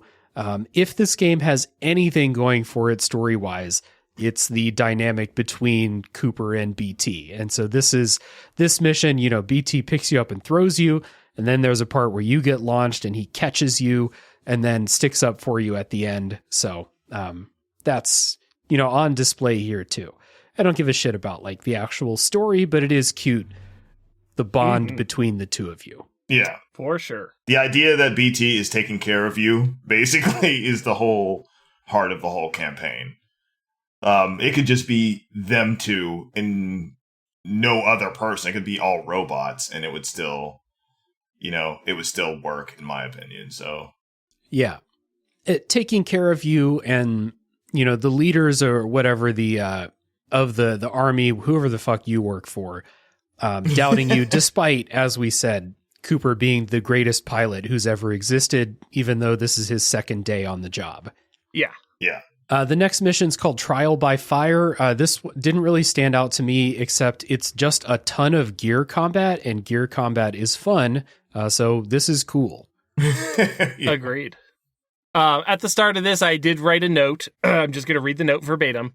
As you're getting ready to get deployed, a maintenance robot gives you a thumbs up, completely sabotaging the emotional payoff of IG-88 giving you a thumbs up.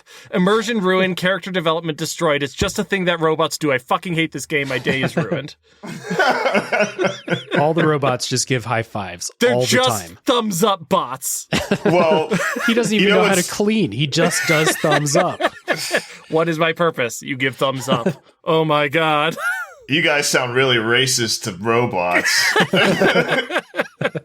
Which is really funny because I think in the previous mission, when you take a certain gun, like the art gun, away from the robot, he like does a sad face, like he took his only. He took his only thing. Yeah, I sniped that robot from across the room. So yeah, definitely. That racist. robot can also do thumbs down. There are yeah, exactly. Very advanced. Ambiently, there's just a bunch of maintenance robots scattered all throughout the levels, and I did make sure to just like kick a bunch of them for no reason. Wow. This level's cool. I said it's gear combat. I kind of undersold. It's like you have a team of gears and you're fighting another team of gears, or Titans, not gears. What the fuck? Xenogears. I'm playing Xenogears. That's why I wrote gears in the notes. Titans. You're fighting a bunch of Titans. So it's kind of cool to be in like a big battle like that. Mm-hmm. Yeah. That's where the spectacle is. That's definitely a big spectacle moment in the campaign And it can be tough. Yeah. Yeah, for me, this was probably the level that I died the most on, just because I feel like I was less good at the Titan combat than the pilot combat. But it is cool to just, like, here's a bunch of dudes and, like, have a big, prolonged, large-scale battle. There's a bunch of, like, rando foot soldiers, and if you've got, like, the multi-lock missile thing, it's just like, sorry, guys. Yeah. Yeah, Cory, you had a note. I don't know if you want to talk about that. Oh, yeah. Yeah, this is the only time where I would switch to another different loadout because you get different loadouts as you're playing through the campaign because of all of the insane amount of Titans they throw at you all at once. Yeah. And there is a loadout called Scorch, which is a separate class in the game, in the multiplayer. But in here, it's just something that BT could pick up. And he's like, well, I can do all of this now. So I would just constantly throw fire everywhere, throw like these little canisters that you get of like gas that you could just set ablaze, and just, the little enemies that are running around the map that you can squish. I would just throw like a canister like right near them and just light them all on fire, and it's really funny and all that kind of stuff. So yeah, I had a great time doing that to other people, except it was the exact opposite, and that happened to me all the time, just getting lit on fire by those Scorch Titans. Yeah. All right, the next level, this in the story, basically the IMC has this weapon of mass destruction called the Ark, because they pulled that out of the big handy list of sci-fi terms, sci-fi proper nouns. So it's called the Ark, and they're about to get away with it. So you're chasing them. The next mission is called the Ark, where they got it on a plane, and then you take off in a plane, and you're chasing them also. And this is the level I talked about earlier in the non-spoiler part, but like you're going from ship to ship. Like BT picks you up and throws you onto a ship, and then you should be good at the combat by now. So you go in, you clear out the ship like really quickly. Then you go to another ship. There's a part in here where like a SWAT team basically like clears out a command center in like half a second. That's pretty cool to take part in. And then you fight a villain named Viper on top of the ship. Adam, tell us about Viper. I'm so glad you asked. Viper, there's a person named Viper here. He dies instantly, and psych! He doesn't die instantly. You think you kill him, but then he comes back, and he fucks up BT pretty good. BT loses an arm in the scuffle. There's a cool moment where Viper is grappling with BT while you have been ejected, and you have to finish off Viper, the character, by his pilot. His cockpit is open, and you just have to shoot bullets into the human being that's driving the big robot. Pretty neat moment. Which you never do, basically. Like, you never fight boss people in this game. It's always Titan bosses. Yeah. Yeah. By default, Viper is the best character that we have seen in the game so far. Right. Yeah. I will 100% back up. Viper is the best character in this campaign, or at least bad guy. He is a fan favorite, just because he seems how I heard it described where a lot of the villains, most of the villains in this campaign, like the main boss people, are just kind of crazy, and they're like hoo almost cackling crazy. Yeah. Viper's the only cool one. He's almost like a Boba Fett-esque character, which is why a lot of people kind of like him. He's just like, nah, this is my job. I'm going to go do my job. I can actually kill you type thing. And, I'm not going to go crazy. I'm going to be just cool. I'm going to be cool as a cucumber the entire time. I know I can kill you. It's just, I'm going to take my time with it. Spoiler, he can't. Yes, of course. Spoiler, I fucking killed him. Also, I have two other things, which is really, which I find really funny. Viper is the hardest boss in this game for me, but not because of him specifically. It's because of where you fight him. You fight him on top of the ship, and he's flying around you, sniping at you. Yeah. And I don't know how many times I have lost my footing and just fallen off the ship. Yep, happened to me too. And just been like, oh. It's like, I had him. And obviously, I'm died falling damage, of course. Also, another big thing, and this is for me personally, the SWAT team faction that you take like the command center ship from, they are called the 6-4. They are the best faction. No cap. Don't at me. They are the best, to me, most likable characters because they do have like a lot of, different actual personalities, which you don't get enough of, obviously, in this campaign. You see them for 2 seconds and they're like, hey, have a good one. Look us up next time you are around. But in the, in the multiplayer, they're like expanded and like, their leader is always talking a lot of shit. And it's hilarious because he's like, all for the 6-4 and stuff, and that's why it's like it's a huge meme. Because they are obviously like the best like faction, and if you choose anything else in the multiplayer, kind of weird or scrub or what have you. It's just one big like obviously inside joke. But I'm glad they got the screen time that they did in the campaign because they do the coolest thing, and you participate in that, and it's like. Because your role, what you were mentioning before, Dave, with you like jumping in between ships, you wall run in between on the side of ships and then jump back into other ones and stuff. Yeah. It's actually really high intensity and stuff like that. And they're doing it with you. It's the only time you kind of see other pilots kind of wall running with you and saying, hey, come this way, let's go. And you see kind of the full potential if you're with another team and how effective you can be in a group. And I think that's really funny and just really cool. It's a really cool level, like visually, the spectacle of it. Like it's this group of ships chasing a group of other ships, like flying through this canyon. And then when, like you said, you're wall running, jumping between these ships, but below you, you can see like, thousands of feet below you, just the ground down there. BT, when BT throws you in this level, he talks about how like you're like, oh, just like last time, and he's like, nah, bro, this is way harder than last time. Like, and he kind of like he almost like licks his finger and tests the wind before he throws you, and it's pretty cool. Yeah.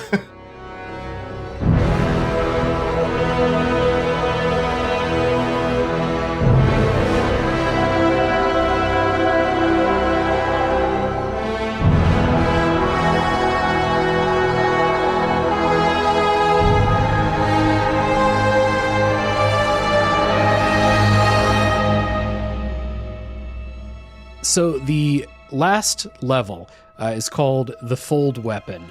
And this is, you're trying to go get the Ark again. But at the end of the last mission, you may have killed Viper, but you got caught. So they, at the beginning of this, they fuck up BT real hard.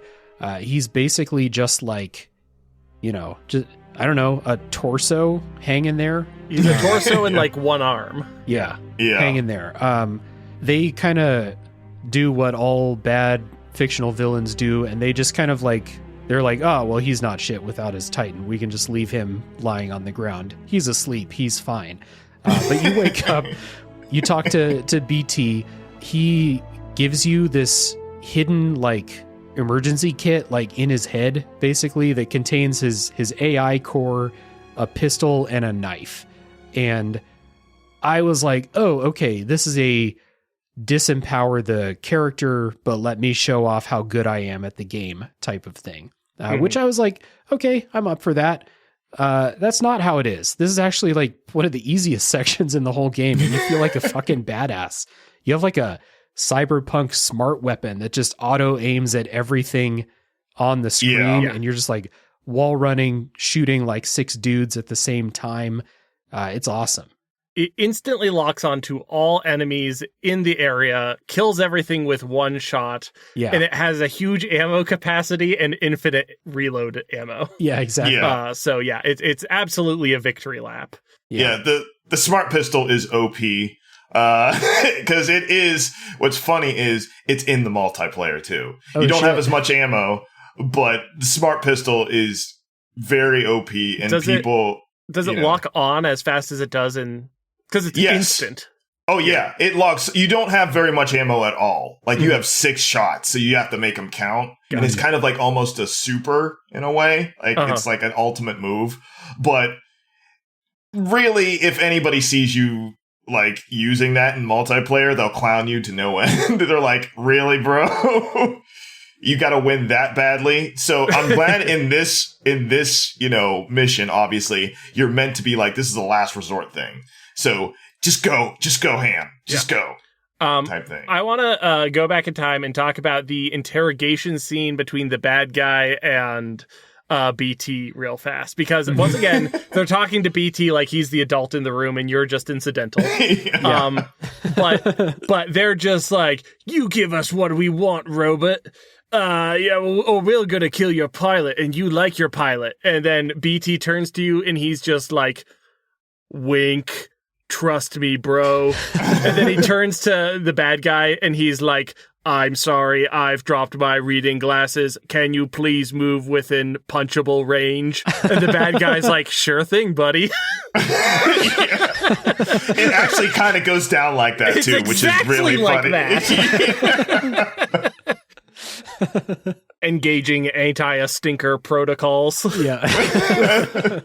But yeah, you get to do this cool victory lap level. I like a victory lap in games. I like a super gravity gun. I like a, letting you just stunt on the final stretch of it.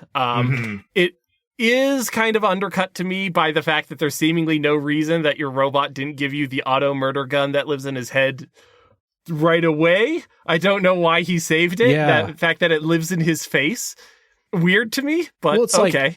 It's like you could take it out. I'll just take the pistol out and then I'll put your AI core back in. Like, we can just do that in the gun first is level. not related to the AI core. Like, if you like narrative, like I'm going to overthink the narrative in a way, but like, what if the gun only works because you plugged BT into it and BT is your gun for the moment? Like, that would be like, make it feel better to me, narratively speaking, but as it is, it's still cool. So I'm not going to fuss about it.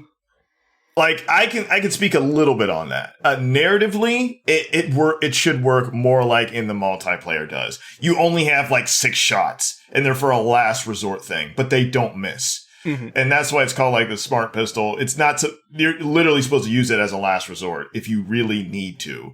But, in this level, because it's very video gamey, you have infinite ammo. You don't run out, and you don't need to run out. So it's one of those things, but yeah, it doesn't necessarily matter because it moves too quick for you to even for you to notice. If you notice that, you're not moving fast enough. Start running. BT, your best friend and dad, gave you an infinite scroll of magic missile. Yeah. Yeah. And yet Very you choose generous. not to run. And yet you don't choose run. I'm a run. I'm a wall run. Yeah.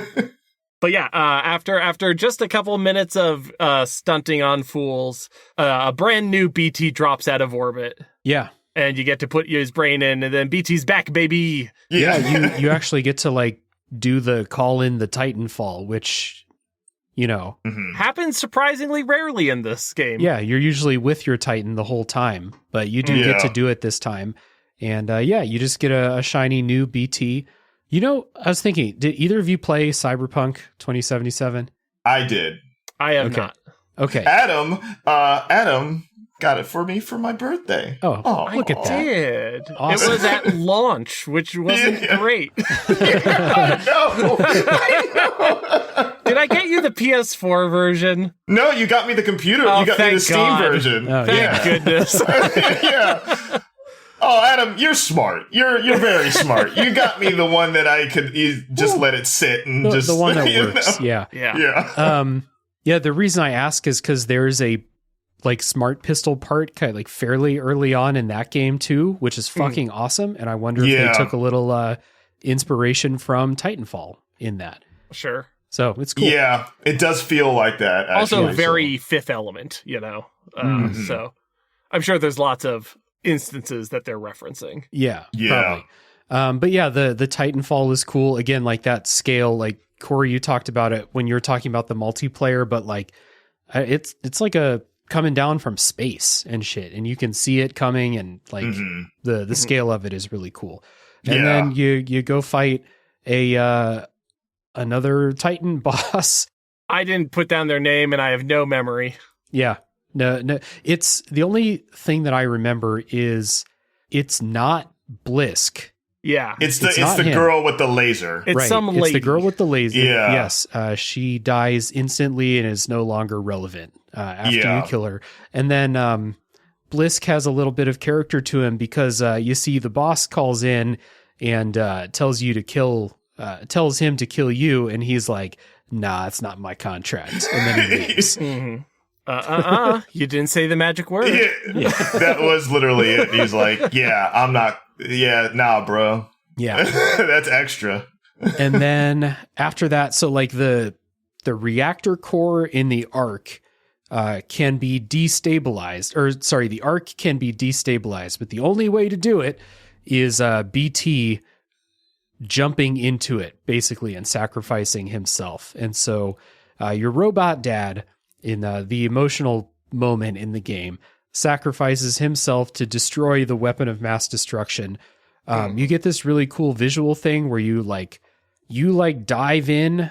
I forget why you dive in. I didn't write it down. You load yourself into a gun. And you shoot yourself into and it. you shoot yourself at it. Yeah, it is kind of like that. And then it's one of those things where like you are wall running and you're jumping out into empty space, and then like a wall falls down in the perfect space for you to wall run on as you're trying to make your escape from this.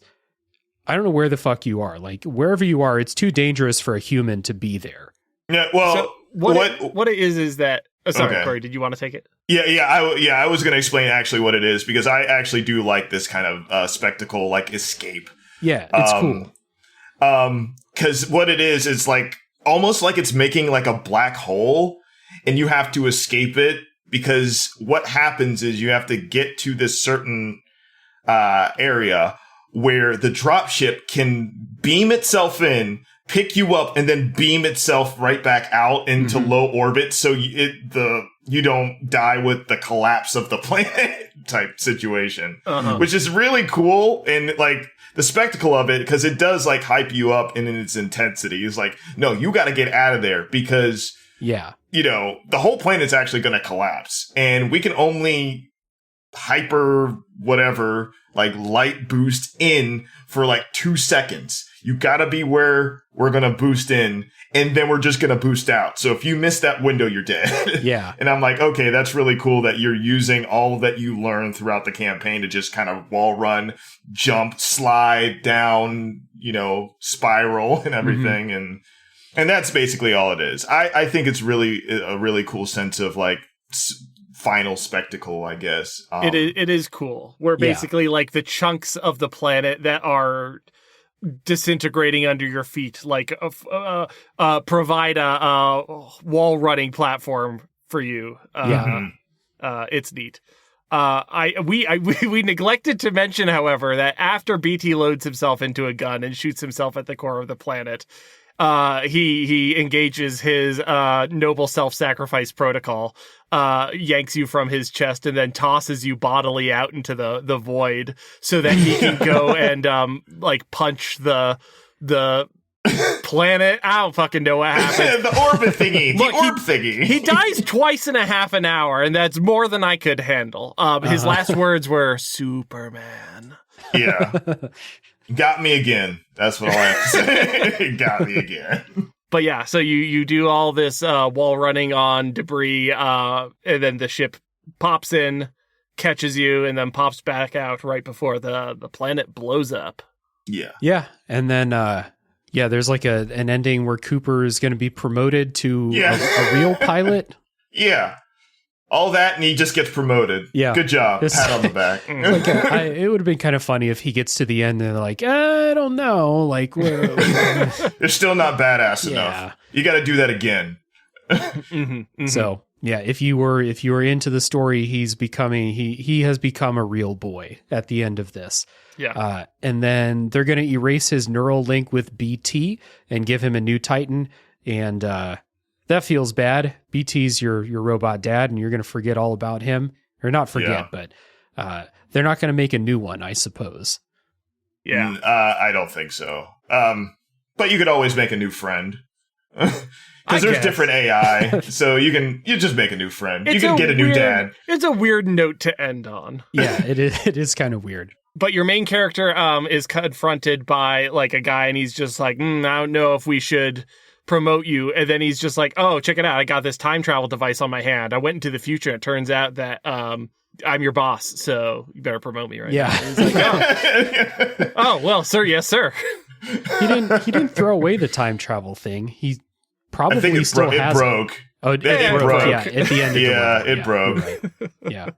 And then we say, yeah, that's all cool. Let's go to multiplayer. Wait, where are you going? Yeah, I was going to say, where are you guys going? This is the point where the campaign is over and everybody uninstalls the game, or just goes to Apex Legends, or uninstalls the game. I'll keep it installed. I'll play this again. Yeah, but fun game for sure, and a really fun set of levels in the campaign. Something, again, like I can see myself going back and replaying it every now and then. I'm not sure that I've played another game like this that feels as good to play 8 years later as this game does. Mm-hmm. That being said, I don't fuck with Apex Legends or, anything. So if that game or Overwatch or something like that feels this good to play, I wouldn't know. But as far as first person games or single player games, I still think this is pretty much unmatched as far as that goes. And then throw in that level design on top of it. It's, excellent still. Yeah. The fact that this and Doom 2016 came out in the same year, pretty wild. Yeah. Good year for FPS fans that don't want to play multiplayer. Good year for FPS games that I want to play. Yeah, exactly. Well, I was about to say good year for just FPS sci-fi games. Because I also know that the reason why it didn't do as well by by a marketing standpoint, I'm pretty sure Call of Duty Infinite came out the same year too, or very close to it. And it just got buried. It got buried by not only that, but another mainline Battlefield game as well. Mm-hmm. So it just got completely this is kind of less important than these AAA games. And in my opinion, it stands out. Now, mind you, I do, of all types of FPS campaigns, a lot of newer ones really suck, especially nowadays in like the Call of Duty franchise. They've been like creatively bankrupt for years. But Call of Duty, like Infinite Warfare actually had a great sci-fi like campaign. I think it's about the same like length too. It's pretty quick and everything, but it's a lot more obviously quote unquote serious and stuff. But I still like that, so it was definitely competing with that too. But I think a lot of people gravitate to this one a lot more. It's because it's a lot more fun. There's a lot less gravitas in this campaign. Yeah, I mean, I don't particularly have a horse in the race of like and also like I'm not invested in like bullying Call of Duty. Like, it's fine, I'm sure. It's simply not for me. But as far as like the things that appeal to me, I'm of the opinion that like the perfect racing game is Mario Kart because it tells gravity to go fuck itself and, just does not feel bound by realism. Like, I know that people love realistic racing games. They're just not what I'm after. I'm after that unreality. I'm after the infinite possibility space that video games can provide me. And same with shooters. Like, I'm not that interested in a military simulator, like an Arma or something. I want something wacky. I want to be able to wall run. I want to have grappling hooks. I want to have weird weapons that don't make any sense, that make that one guy on YouTube very frustrated. Those are all virtues to me. And therefore, like, this is a game that, like, really does appeal to me. And it is almost my ideal of what I would want from a game like this. Yeah, yeah, for sure. And like there are Call of Duty campaigns that are really good. And as far as I know, like the multiplayer gameplay in that series is still really fun. If that's what you like, it's still, they're still really well made games. But I agree, like I'm not into multiplayer at all. So give me a weird ass campaign, or like Doom 2016 is another just really non-standard kind of first-person shooter. Like it's its own thing. There's not a whole lot of other games quite like that. That's another one I should replay. Hey, the boomer shooter is coming back. The boomer shooters are here for sure. Oh yeah. Yep. So Dusk. Yeah. And Respawn apparently wanted to do Titanfall 3, but it got canceled because they are in the Apex Legends and Star Wars minds forever. Yeah. Now. Those Star Wars games are good though. Like, no shade at that, but it's just a shame that they wanted apparently to do Titanfall 3 and market forces dictated that they do not do Titanfall 3. Yeah. I think that's the right way to phrase it. Yeah. As much as coming from that side of like the gaming space of like, pretty enjoying, multiplayer shooters kind of like that. Like at least casually, Apex is actually like pretty good feeling. It feels like Titanfall. The only difference is it's in a battle royale setting, but the characters are actually cool and stylized and fun. It's not too serious. Of course, people will be sweaty in these types of games. Sure. But to me, what always appealed to Apex as opposed to something like Overwatch or, even Fortnite or something like that is the characters and the world setting and everything like that. It still holds up.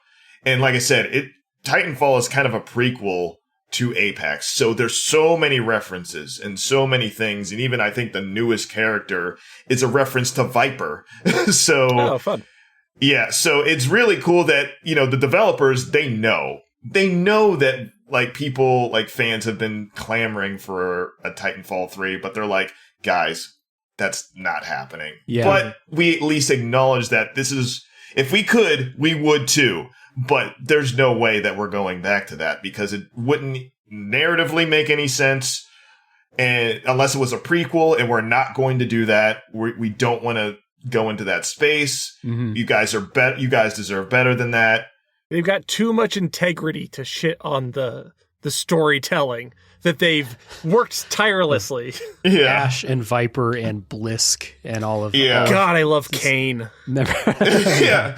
I mean, there's a reason why he doesn't show up is because he's lame. So I know. I'm just razzing. yeah. I bet Apex Legends is good. I mean, I'm kind of the opinion that if a multiplayer like live service game can survive for 5 years, that means it's probably pretty damn good. Like, so many of these games come out and they're mediocre and they get shut off 6 months later. So, you know. Hey, to me, I make a comparison to like a fan favorite, especially of the Steam era, Team Fortress 2. Yeah. Mm-hmm. Everybody loves Team Fortress 2. Yeah. So, I mean, I haven't played that game in probably a decade, but like I played the shit out of it in college, and that was my platonic ideal of like being able to find people who weren't sweaty and just would tolerate me just being the demo man and just being like, look, I don't really care about capture points. I just want to shoot my little sticky bombs and have a good time. And then you would find this like-minded people. Like, I just want to be a soldier and rocket jump everywhere. I don't care. So, because stairs don't exist in this universe. Yeah. That's true. I blew them up. What a time. That's in the lore. What a world. They rocket jump everywhere. That's how they navigate. All right. Hell yeah. All right. Well, that was Titanfall 2. Guys, thank you so much for taking the time and going through this game with me. The game is a blast. This podcast has been a blast. Again, I can't thank you guys enough. Oh yeah. This was a lot of fun. This was a lot of fun going down memory lane. I might actually boot it up like later on this week or something, because it just reminded me of how much I just enjoy it. Mm-hmm. And I just enjoy being, part of the community and stuff. So a minor thing is that this game has level select, which means that I can just boot it up and just go straight to the factory level anytime I want. Mm-hmm. And that's great. I'm just going to do that later, I think. Yeah. Kane's going to miss you. Oh, God, I love Kane. Kane who? That'll be the, Kane who. That is the way to end this episode and this half-hearted discussion of the story of this game. So once again, thank you guys for coming on. I appreciate you guys. I appreciate everyone who listens. Please, as the music is playing us out in this episode, go down, click around for comics and video games and podcasts from Adam and Cory. Lots of good creative work coming from the two of them. And as always, thank you for listening. Tune in next week for the next game to come out of the backlog.